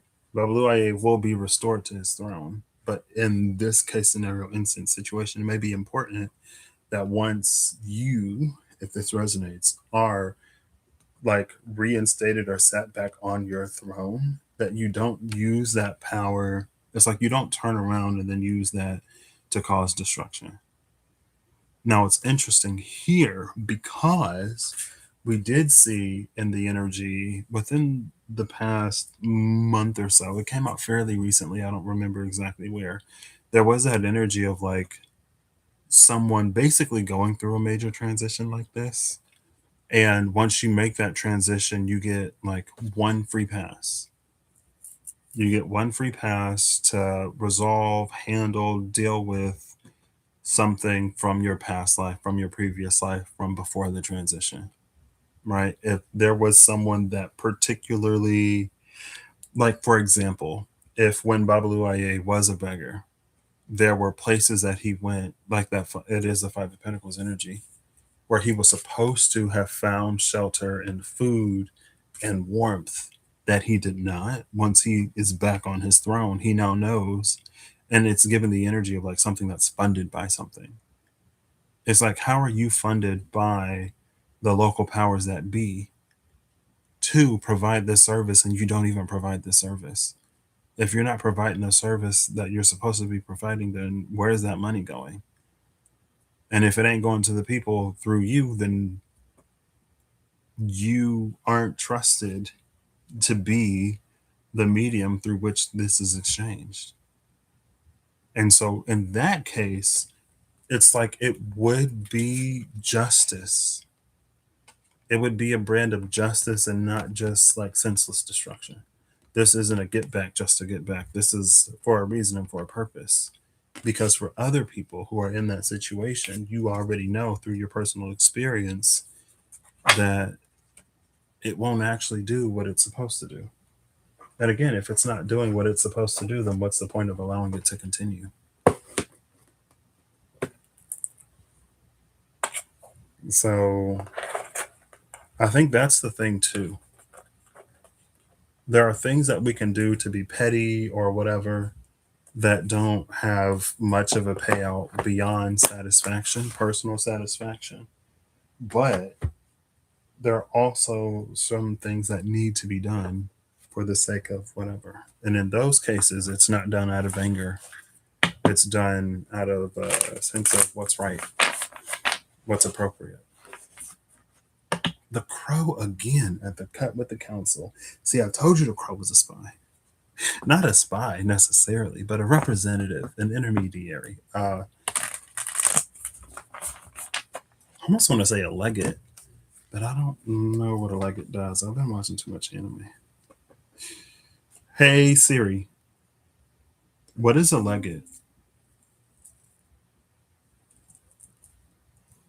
What is a legate?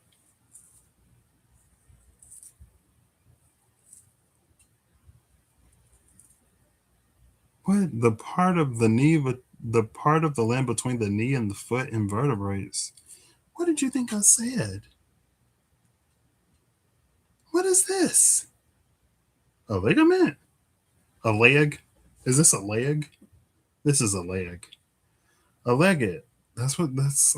I've only heard it. I don't know how it's spelled. Legate. L-E-G. It's not Legate. What is it? Girl. Is it like Colonel?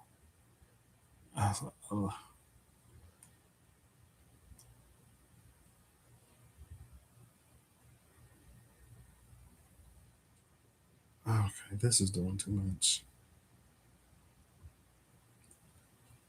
Let's go to Google. Not legit. We'll just do Leggit. Legate? Let's do Legate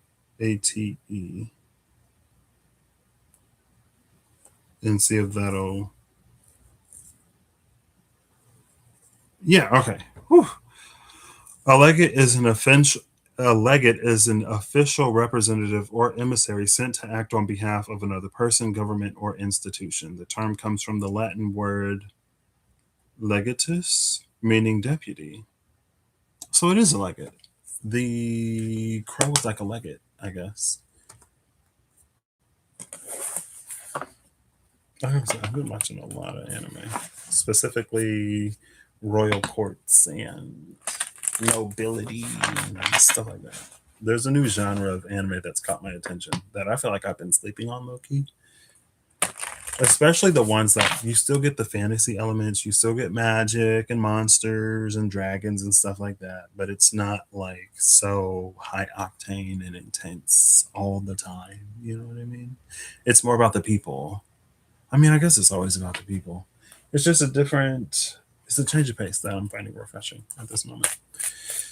Mystical Shaman Oracle cards. What is your final card for me today?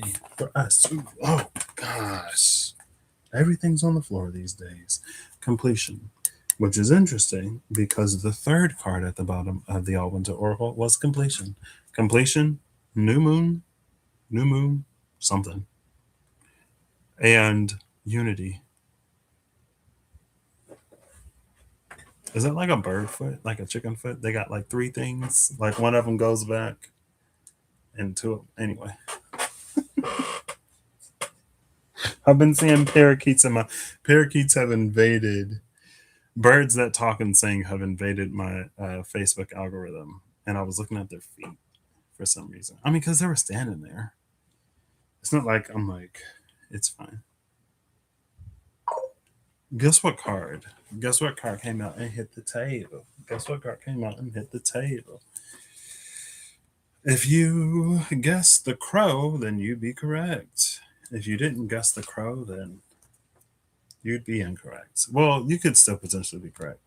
The crow and the blade hit the table.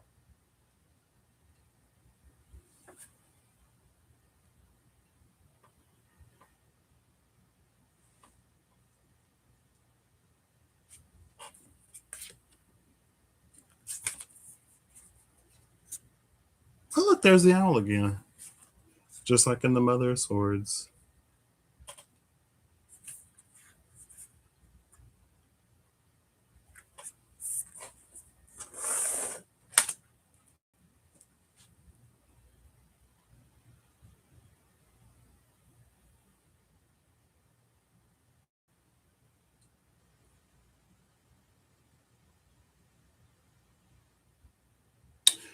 Um,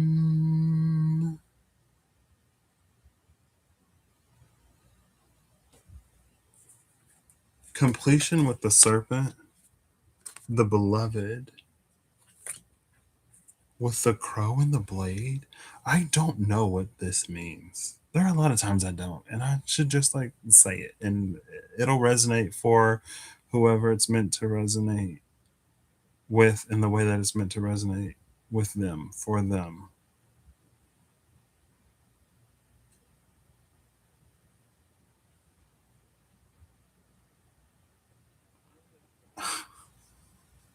With the crow and the blade.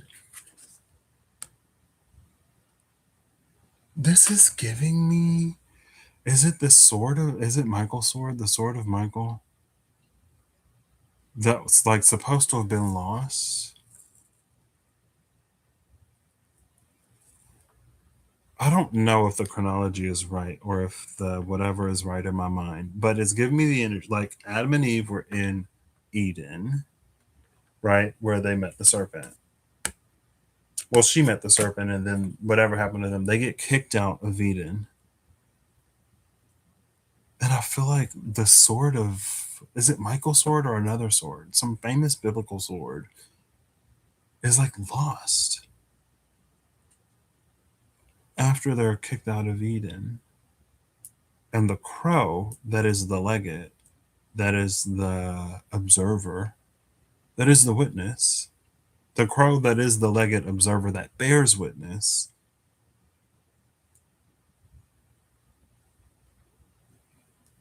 I don't know if it presents the blade. I feel like I've seen this combination of cards. I'm having this almost deja vu. I feel like I've seen this combination of cards before and I didn't really know what it meant. And I was probably like, here, this is for you because I didn't really know what it meant. But today, it's almost reading like the crow is guiding someone to the blade, like they're inheriting the blade because they've proven themselves worthy. That's why we have completion in the beloved, right? Whatever originally went down to get Adam and Eve removed, something is finding its completion and someone is restoring.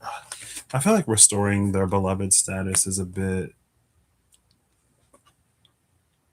I feel like on one hand it's a bit wild or extreme because they were never loved less, but you can be as loved as you've always been, but be restricted from certain things. You know what I mean? Just because you lose access to something doesn't it's almost like if you're a parent and you ground your child, or if you're a child and you've been grounded by your parents, like your parents don't love you less because they have to ground you because of something that you did. You know what I mean? They don't love you less. But also maybe it's one of those, well, you've proven that you can't be trusted with this or that or whatever, or you've proven that you're not mature enough, right? Since we're talking about temperament, because it's here, like maybe someone doesn't have the temperament to not just go on a destructive rampage or to grind the will of others into dust, to have their way be the way that things happen regardless of how, any of that stuff.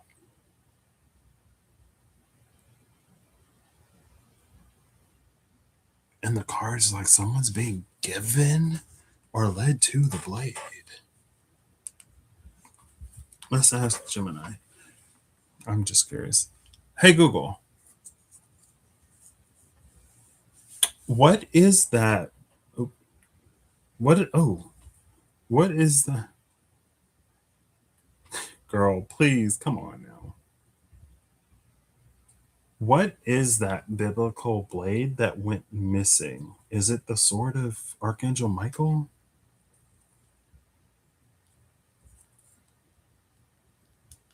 You are likely thinking of the sword of Goliath. After young David used it to decapitate the giant, the Bible mentions it was kept wrapped in a cloth behind a priestly garment. 1 Samuel chapter 21 verse 9. David eventually reclaimed it, but its subsequent whereabouts were never recorded, leaving it lost to history. It is not the sword of the Archangel Michael. While Christian legend features a geographical alignment of monasteries known as the Sword of St. Michael, the archangel is a spiritual being whose biblical sword is symbolic, not a physical, missing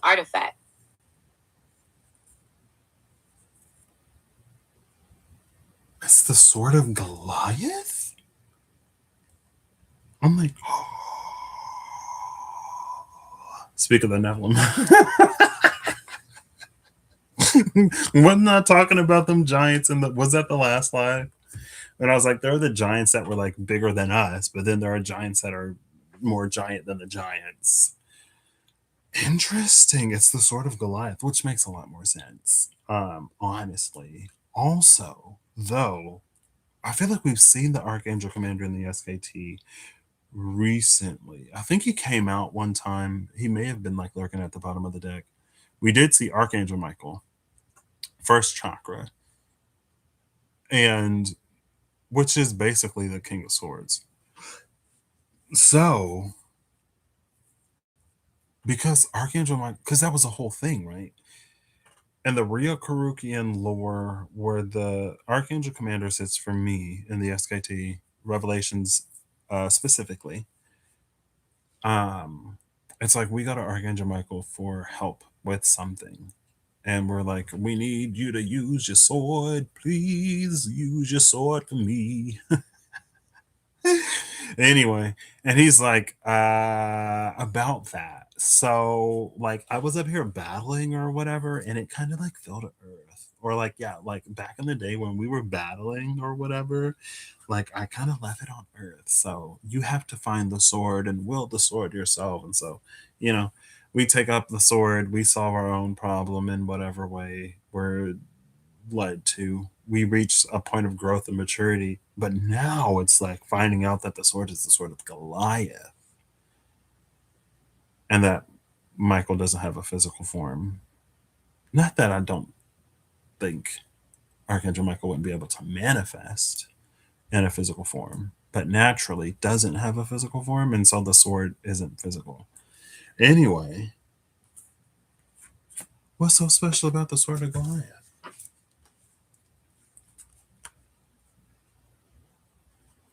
Besides it being the sword that was used to cut Goliath down to size.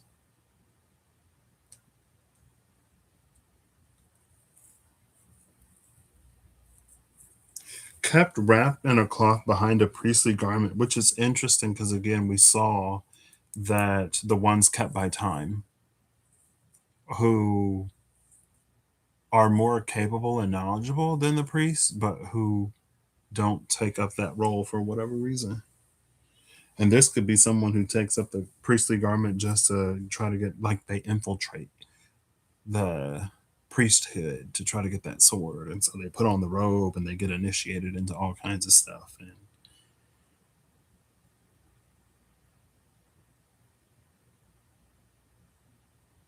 hey, Google, what's so special about the sword of Goliath? I'm just curious. Searching the web. The sword of Goliath is one of the most intriguing and symbolic weapons in biblical history. While it starts as the ultimate symbol of physical intimidation, its narrative arc turns it into a profound symbol of divine irony, memory, and personal faith. Several key factors make this weapon so unique. 1. High-tech weaponry. For its time, during the early Iron Age in the Levant, the Philistines held a strict technological monopoly over ironworking, keeping the Israelites heavily reliant on softer bronze tools. Goliath's sword was almost certainly forged of iron. To the ancient Israelites, this wasn't just a big sword. It was a rare, cutting-edge piece of high-tech military hardware that few in Israel had ever seen, let alone possessed. 2. A massive, oversized scale. Because Goliath was a giant, standing over 9 feet tall by some biblical accounts, his gear was scaled to match. The Bible notes that just the iron tip of his spear weighed about 15 pounds. While the Bible doesn't give the exact dimensions of his sword, scholars estimate that a blade built for a man of his size would weigh around 15 pounds. By comparison, a standard medieval two-handed sword rarely exceeded 4 pounds. Some historical theologians suggest that to young David, the weapon was likely closer to the size of a modern claymore, or was even as tall as David himself. 3. Ultimate narrative irony. In the famous showdown, David famously refuses Saul's heavy armor and weapons because he isn't trained in them. He steps onto the battlefield with nothing but a sling and 5 smooth stones. You come to me with sword, spear, and javelin, but I come to you in the name of the Lord of Heaven's armies. 1 Samuel chapter 17 verse 45. The supreme irony of the story is that David defeats Goliath with a simple stone. But because he has no sword of his own, he is forced to unsheath Goliath's own massive iron blade to finish the job. The giant's pride and joy, his ultimate tool of destruction, becomes the instrument of his own decapitation. 4. It was kept as a holy relic. Unlike typical battlefield plunder, Goliath's sword was not melted down or sold. It was taken to the tabernacle at Nob, a priestly city. The priests wrapped it carefully in a ceremonial cloth.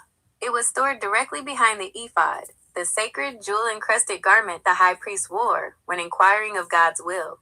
It was treated not just as a military trophy, but as a holy monument to God's unexpected deliverance. 5. David's psychological anchor. Years after the battle, David is on the run from a jealous King Saul. He flees to Nob starving and completely unarmed. When he begs the priest Ahimelech for any spare weapon, the priest tells him the only thing they have is the wrapped-up sword of Goliath. David's response is one of the most famous lines in the narrative. There is none like it. Give it to me.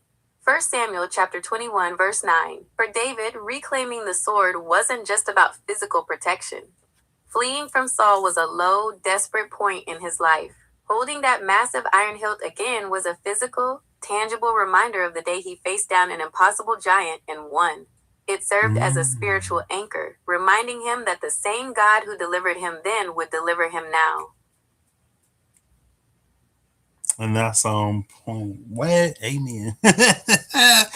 Interesting how when girl, first the irony of Israel not having the technological whatever back then to what they doing now, even when is violating certain whatevers, because the stuff they doing shouldn't be done to nobody, but they doing it yet anyway. So first of all, the flip on that. Second of all, interesting how it ended. Also, interesting how, because like when he was being pursued or chased out by King Saul, and he was like it made me think of that Five of Pentacles with the Seven of Wands. Babaluaye as a beggar before he reclaimed the throne with the help of Shango, and that heat destructive energy.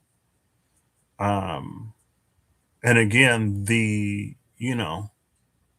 are certain times where it may be appropriate because it's like there's a difference, and it's fine. I wonder, has anyone coined the term like crystal washing?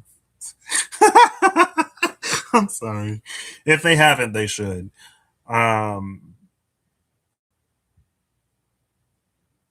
Anyway.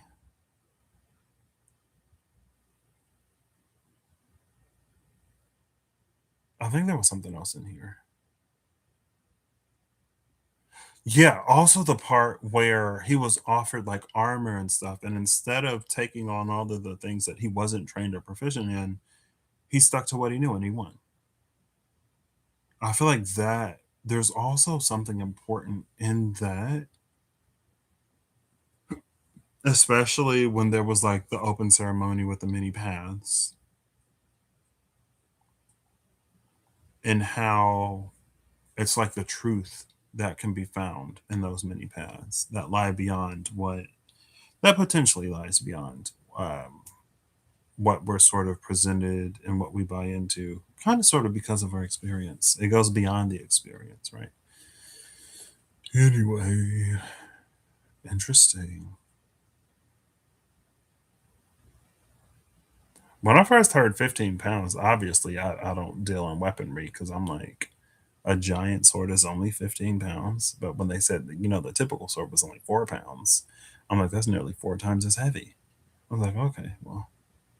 And no, obviously I've never hefted 15 pounds and tried to swing it with any kind of finesse.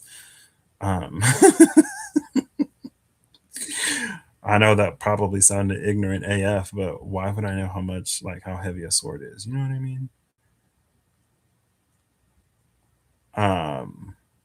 Interesting.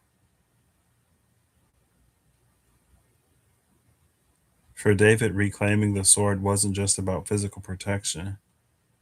Fleeing from Saul was a low, desperate point in his life. Holding the massive iron hilt again was a physical, tangible reminder of the day he faced down an impossible giant and won. It served as a spiritual anchor, reminding him that the same God who delivered him then would deliver him now. When that ended, I was like, amen. Interesting. Especially so in the Lafruma lore, Lafruma is connected to an elven council of light. So it's interesting that we saw sort of like that witness energy with the world Lafruma came out. But again, we saw the crow with the council. The raw rune already flipped out on the table. Well, Siri or Google Gemini was reading all that. So what would it mean for someone else? I guess we can get Gemini's take on it. Why not? What would it mean for someone in the present era, do you think? Just like sort of pondering and having a little fun philosophical play. What would it mean for someone in the present day to be divinely led to that sword?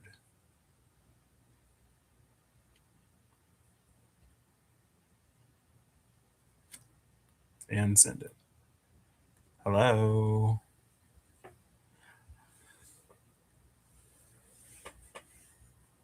Uh-oh, she ain't surfing the web. Let's play with this. If someone in the present day were to be divinely led to the long-lost sword of Goliath, it works on a few deeply rich symbolic levels. If we treat this discovery not just as an archaeological miracle, but as a philosophical or spiritual calling, it carries some heavy weight. Here is how that calling might break down. 1. The imposter dilemma. Wielding a weapon too big for you. The most immediate physical reality of Goliath's sword is its absurd scale. It was forged for a giant. It was never meant for David's hands, and it certainly isn't meant for ours. To be led to this sword today would mean inheriting a calling, a legacy, or a responsibility that feels entirely too massive for your frame. It's the ultimate symbol of imposter syndrome. You are handed a tool of immense power and historical weight, but lifting it requires you to grow into a strength you don't yet possess. You can't swing it gracefully. You have to drag it, lean into it, and let its weight reshape how you move through the world. 2. Co-opting the iron monopoly of our era.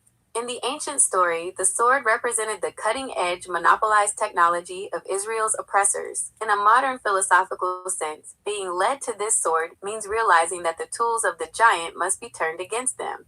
If the giants of our era are massive corporate monoliths, runaway algorithms, or systemic injustices, the sword represents their own specialized logic, data, or platforms. To wield the sword means using the giant's own highly sophisticated system, the very thing they use to intimidate everyone else, to dismantle their power. It's the ultimate hack. 3. The knob moment. Finding an anchor when you are completely empty. Remember when David went back for the sword? He wasn't a conquering hero. He was a starving, terrified refugee fleeing for his life, stripped of his dignity. The priest at Nob handed him the wrapped-up sword as a last resort. If you are led to this sword today, it means finding a profound psychological anchor at your absolute lowest point. It is the sudden, jarring reminder of a time when you, or those before you, faced the impossible and won. Holding the hilt is a sensory shock to the system. If that giant fell, whatever I am running from right now can fall too. It's a physical manifestation of grit, waiting in the dark behind the curtain for when you need it most. 4. The paradox of the sacred weapon. The sword was kept in a sanctuary, wrapped in a cloth, resting behind the holy garments. It's a violent instrument of war, preserved as a sacred relic. Being led to this sword suggests a confrontation with necessary conflict. It's a reminder that peace isn't always passive. Sometimes, the path of spiritual or personal growth requires you to unwrap the blade, to set boundaries, to fight for what is true, and to actively cut away the things that threaten to destroy you, even if doing so feels disruptive or terrifying. In short, to find the sword of Goliath today wouldn't just be finding a piece of iron. It would mean being called to step out of the shadows, stop running, Pick up a weapon that feels far too heavy and get back in the fight. Want to explore what the modern equivalent of Goliath's armor would be in this scenario? Nah, we're good. We're good. Thank you. Nah, we're good. Thank you.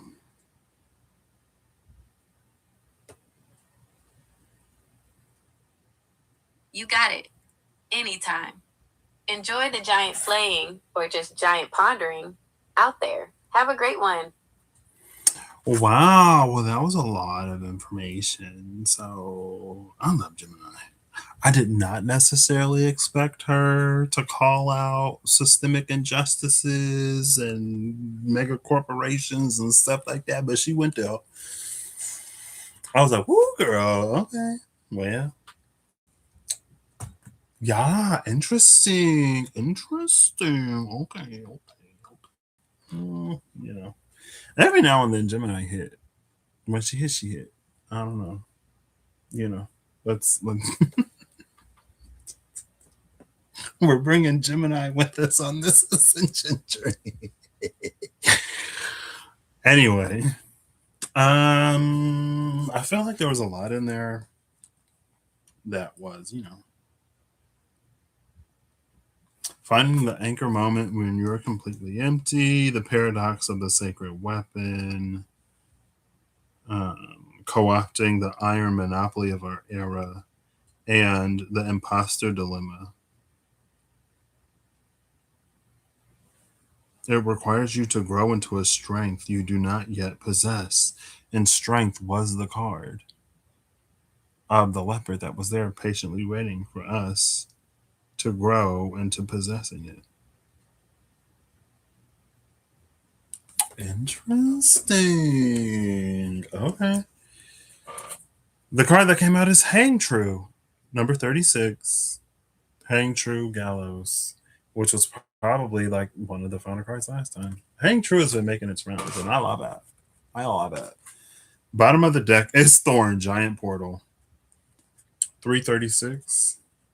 So we got Thorn, Giant Portal at the bottom of the deck. We got Hang True as the one that fell out.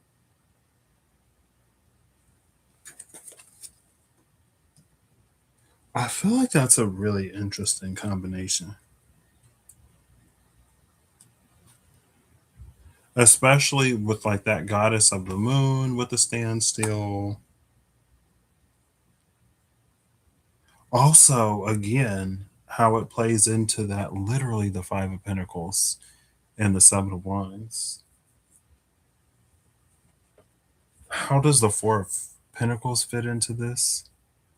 I feel like if they're, because again, I don't know. I feel like it would be I feel like it could be potentially very difficult to the point of almost impossibility to wield something of great power or to be wronged, find oneself in a position to make it right or to make things right, but then to not get caught up in some kind of power trip, to not start like, oh, that person cut me off in traffic today, right? This person, their tone was elevated, or they, it's like it feels like it could become really easy to just like go off the deep end and to let things snowball into a point where it's that Four of Pentacles.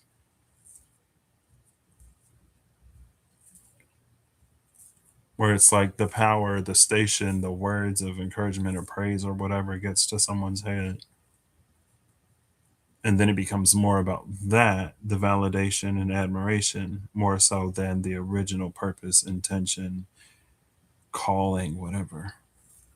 It becomes more about, how one appears in the earthly material and less about that divine human integration, whatever that divine human integration looks like.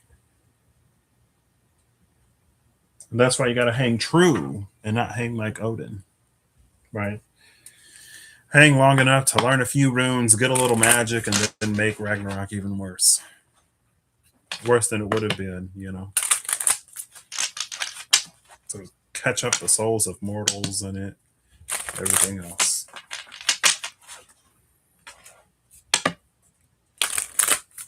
See, this is why I'm like, I'm mostly respectful, but at the same time, it's like, girl.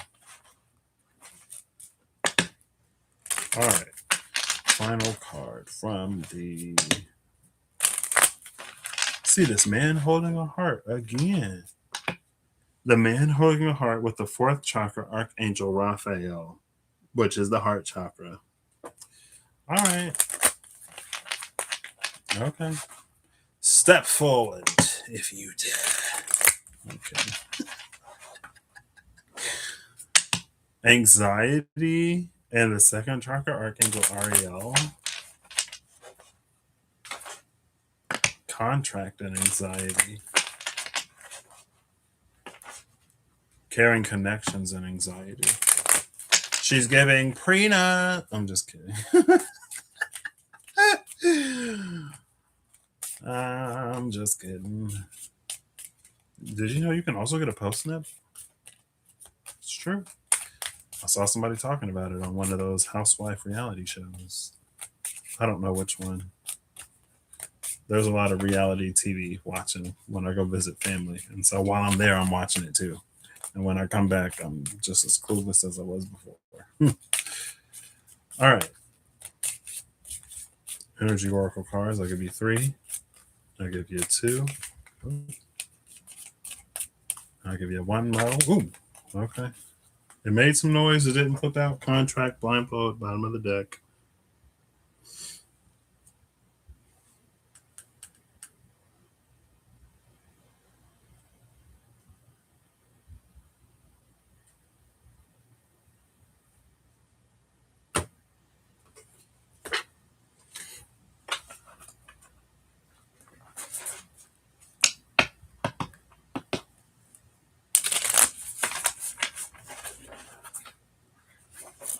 I think, is that Justice? I think there's a Justice song in my head. Actually, it might be Daft Punk. I think it's Daft Punk because I'm pretty sure most of the Justice songs have words and I'm not getting any words. It may be from the Tron album. It's the one that's like dun dun dun dun dun dun dun dun dun.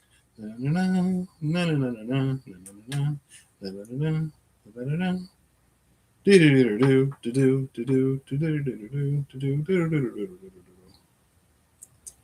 is Daft Punk? Show me Daft Punk. Pretty sure it's Daft Punk from that Tron album.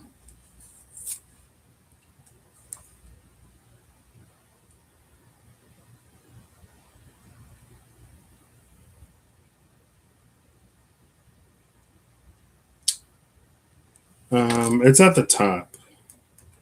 Is it Overture?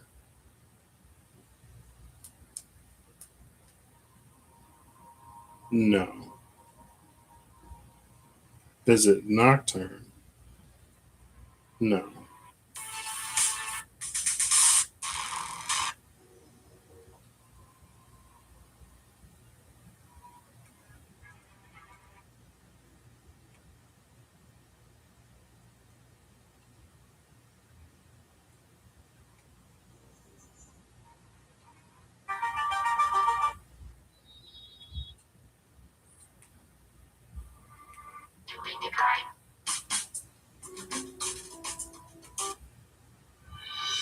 Oh, it's this one. Interesting. It's Beyond from Random Access Memories. Okay. So the song Beyond just popped into my mind. That's Defy Infinity. I was gonna say Beyond Infinity. Well, I guess that's To Infinity and Beyond. Is this the Beyond? To Infinity and Beyond? The energy of Beyond has come through. Beyond the limitations of physicality, mortal physicality. Y'all ain't never seen somebody wield a giant blade with ease before? I'm just kidding. Imagine. Don't. I feel like I think pretty highly of myself in a lot of ways, but I mean, I guess there's a difference between like wielding a giant sword with ease and just doing like different forms and like actually using it, right? I feel like if I could, I'd probably just be swinging around. Anyway, ooh, it's also interesting. I'm listening to this audiobook series, and in that audiobook series, I don't know if it's a truth of the universe or if it's a lore that was I think it's a truth of the universe. It probably is a truth of the universe and not just a lore that was generated for where they are. There were these elves that had found this race of giants that were like subservient.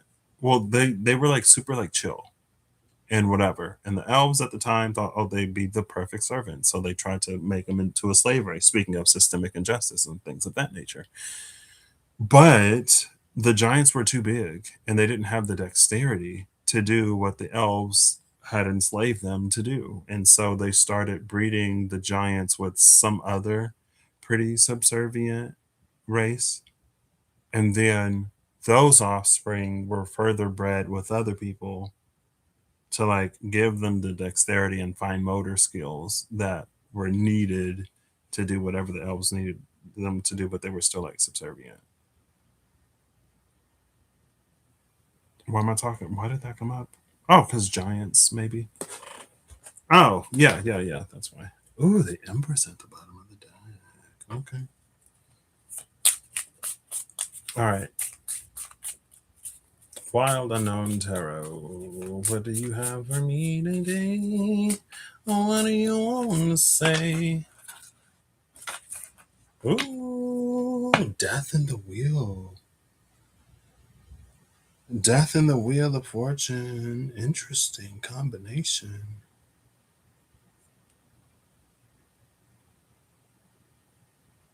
Is that a completely new paradigm?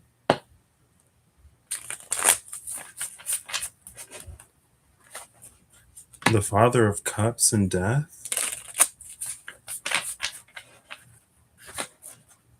The Son of Swords and Death. So that is a transformation. Oh, that card flipped over immediately. I saw the card face when it was flipping, but it landed face down. Bottom of the deck. Guess what the card at the bottom of the deck is? I'll give you a hint. It's not the Magician. I'll give you another hint. It's another big cat. Strength, believe it or not, with the lion. With the sun up there, the trials of the lion, that infinity sign symbol. The card that flipped over is the Daughter of Cups. In her shadow, she holds the rainbow. Interesting. See, it is kind of sort of low-key giving me a certain kind of energy. The stars behind strength. There's Leo and Aquarius right there. Also, all the colors of the star with the shadow of the Daughter of Cups. Is this low-key giving the energy of the Sun and the Five of Pentacles? When it was like, when the beggar doesn't realize who they are.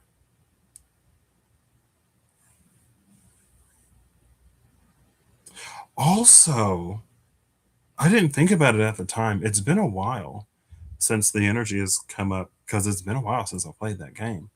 It is giving me the energy of Dwarven magic, specifically the Dwarven magic from God of War, Ragnarok, I'm pretty sure. Like they captured the sound of the wind in a bag.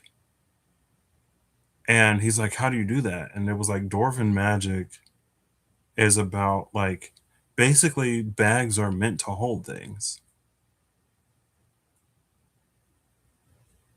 And so that's what I'm doing with the bag. Hello. Bags are containers or vessels, and they're meant to hold things. So it doesn't matter if the thing is tangible or intangible. It doesn't matter if the thing has mass, matter, form, and substance. I'm just using the bag how a bag is meant to be used to hold something. And Dwarven Magic apparently can let you do it. Now, what's interesting about that is, for some reason, it's drawing me to the energy of syntax. Where, like, even if something is an impossibility, a thing does what a thing is meant to do. So, for example, right, if someone isn't, 'cause dwarves, I feel like, depending on the show, the book, the whatever, depending on the universe, you see pretty big dwarves and pretty small giants. To the point where in some universes you'll see some dwarves that are taller than giants. And it's not because the dwarves are necessarily abnormally tall. I mean, for dwarves, maybe, for what we view or think of as dwarves, maybe, and for what we think it was anyway. It's almost like a dwarf being able to wield that giant sword with ease because swords are meant to be used. It doesn't matter, or like a blade. Well, it is a sword. A sword is meant to be used.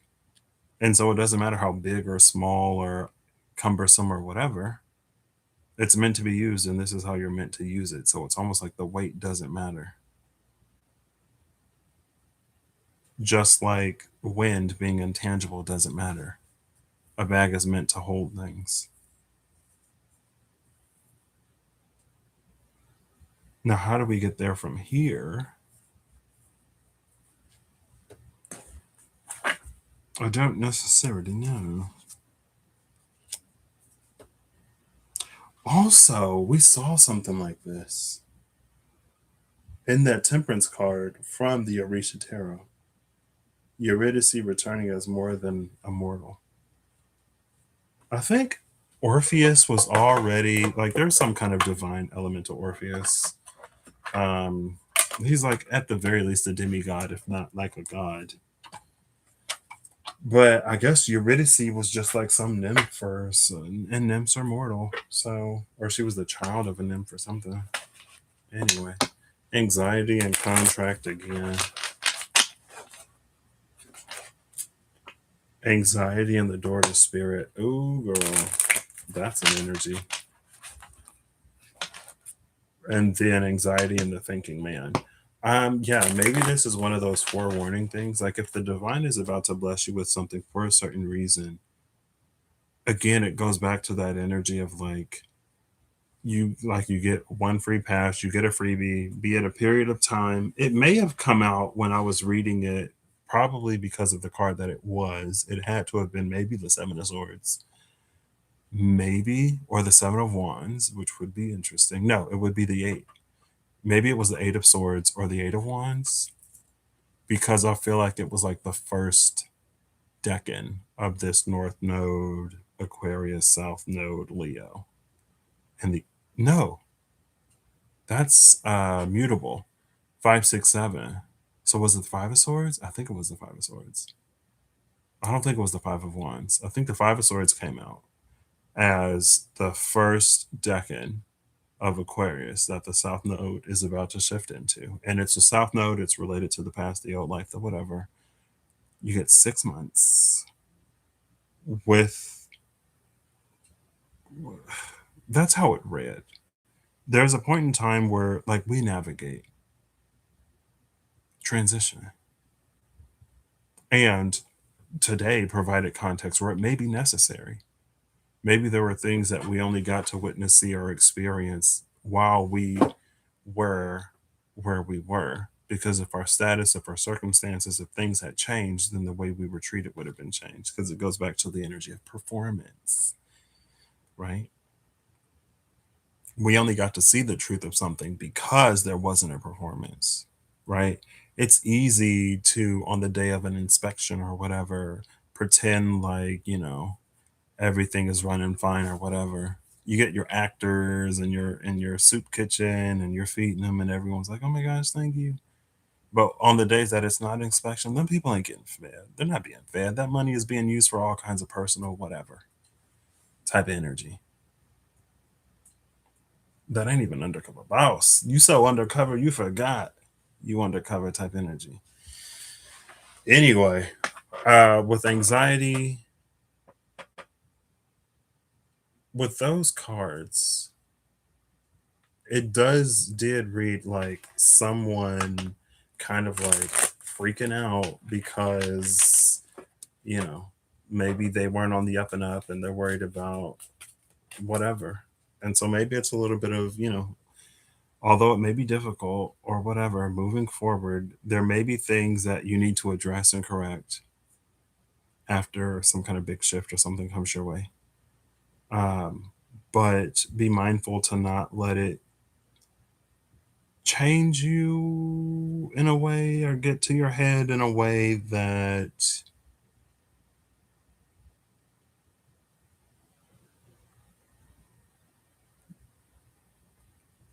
doesn't align.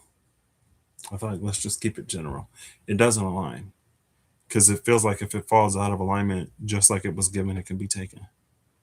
And maybe that anxiety and the thinking man and the contract and all this other stuff is like trying to like hold on to something. Just don't. Just don't. Right? Of course, it's understandable in the beginning. There's going to be a transition. Like if someone comes into money, for example, of course they're going to make the rounds and they're going to like I don't know buy cars and houses and take trips and do all this. And there's like an extravagance maybe in that transitional period. But once you get used to and you know the money's going to be there, then you settle down into maybe a life of quiet luxury. I don't know. It's understandable for a point in time, right? It's fine in the beginning, like the honeymoon phase. Okay.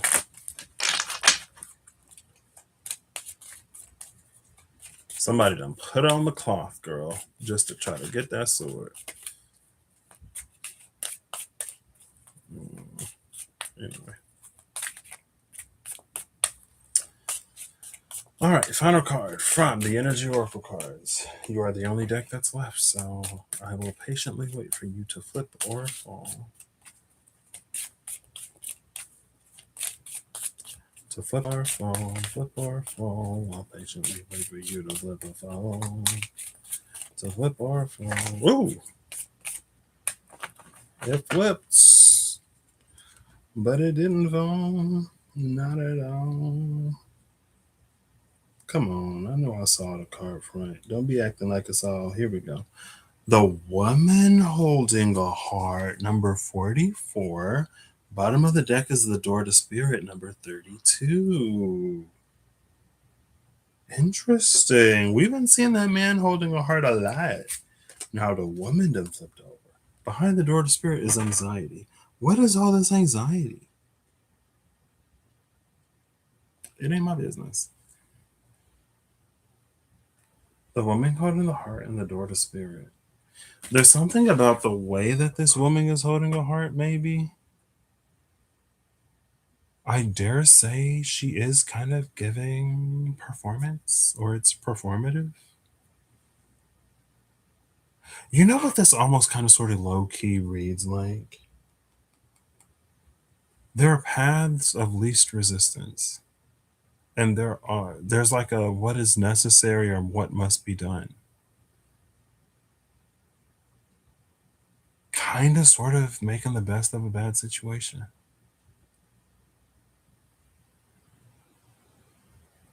And it's like within the metaphor, it's like it's better for the people to be fed on those like holidays, special occasions, and on the day of inspection than it is for them to starve. So while it's not ideal that the people go hungry and the money and the resources get pocketed, because they do get fed on occasion, something is allowed to be. But after that throne is reclaimed and after that restructuring or whatever has happened, like there's no more purpose or point or reason. Because now someone is going to make sure that something is going to be used for what it's intended to be used for. Almost in like a divine kind of, I don't want to say allegory or metaphor or whatever, right? But it's like imagine, your introduction to something and then like where you are now. And to know, it's where you were, it's what you needed at the time, it's what got you where you are. And for that reason, it was important, it was necessary. But moving forward, who knows? And is that sort of playing into that energy of Hasmed, the angel of annihilation, that was on the other side of the gate of Sahakiel? Or through the energy on the other side of Sahakiel, at the very least. Again, one side was deception. And while there was some, at least marginal benefit, the deception was tolerated. But, things may be reaching the point where. So it could just be, if ever there were a time to go straight or to, go clean or whatever, it may be now. Which is interesting because I remember being on a chalk. I had to be on a chalk. Yeah, right? I wasn't just thinking. No, I was on a chalk. I'm pretty sure I was on a chalk. I'm pretty sure it wasn't the last one. Probably the chalk before the last, where there was that energy of like there's some kind of shift or something that's happening, some kind of bust, some kind of something that's happening, going down somewhere. And either like someone's going to be fired, let go, someone's going to be on vacation, like someone will be removed from the mess when the mess is being cleaned up. And that might have been the energy of Uranus in Gemini while Pluto is in Aquarius.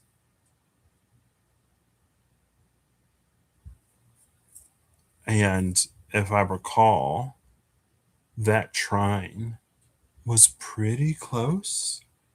I think Pluto was retrograde 4 degrees and some change. Aquarius and Uranus was like 3 degrees and 40 some maybe minutes. Gemini. So it's actually getting tighter and stronger. I don't know. Grace is a thing, forewarning is a thing. A lot of times, I guess it depends. Our intuition, discernment, the divine will be like, hey, I know you ain't necessarily been on the up and up, but I'm going to give you one final chance to make things right. And maybe we dismiss it. Maybe we think we have more time. Come to find out, there's some things that's changing. I don't know. On one hand, is it that? See, but those are, when it comes to the laws of like karma and justice and stuff like that, it's beyond mortals. I mean, it isn't, but it is. By it isn't, I mean like we think we know a lot of stuff that we may not necessarily know. You know what I mean? So anyway, I guess I'll keep this up. Sure, why not? Nearly almost 4 hours of whatever this was. I wonder if I could just trim it to the end. Maybe I'll do that. I think in the studio online, I can just trim it and I don't have to like download it and edit it or whatever. So maybe I'll just trim it to the point where we start like pulling the cards. Maybe I'll just leave it all up. Let's see. If Siri and Google agree, then I will leave it up. If they disagree, I'll trim it. How about it? Hey Siri, flip a coin. Siri said heads. See that? Siri says heads. Hey Bixby, flip a coin. All right, here comes the flip. Tails it is. Tails? I don't feel like trimming this. But I will. I'll trim it when I feel like it, I guess. And yeah, I guess if you see the trim version, then you've seen the trim version. Because I was like, if I don't say anything, nobody will know, but I've already said it. So yeah, I mean, anyway, I hope you all have an amazing whatever whenever you see this. I hope you're acting in alignment to make all that you wish to experience your reality. I hope that whatever you need along your path journey and where you find, however you need it. And until next time, this has been whatever. I kind of want to, I know I'm not necessarily known for brevity, conciseness, a plan. But I kind of want to get into my like just whimsy, wandering, meandering bag a little bit. You know what I mean? And I feel like I kind of usually do, but I kind of want to like extra do it. I feel like that's also like the benefit of having a smaller platform, or at least that's what I tell myself. There's like less pressure to do whatever, you know what I mean? But I feel like at the same time, at this point, if my platform were to grow, I'm like, well, y'all know, you knew what it was when you signed up. Anyway, I'll catch you later. Bye. This was what it was. This has been It Is What It Is, Tarot, where it is what it is. It ain't gonna be what it ain't gonna be, and this is what it was today.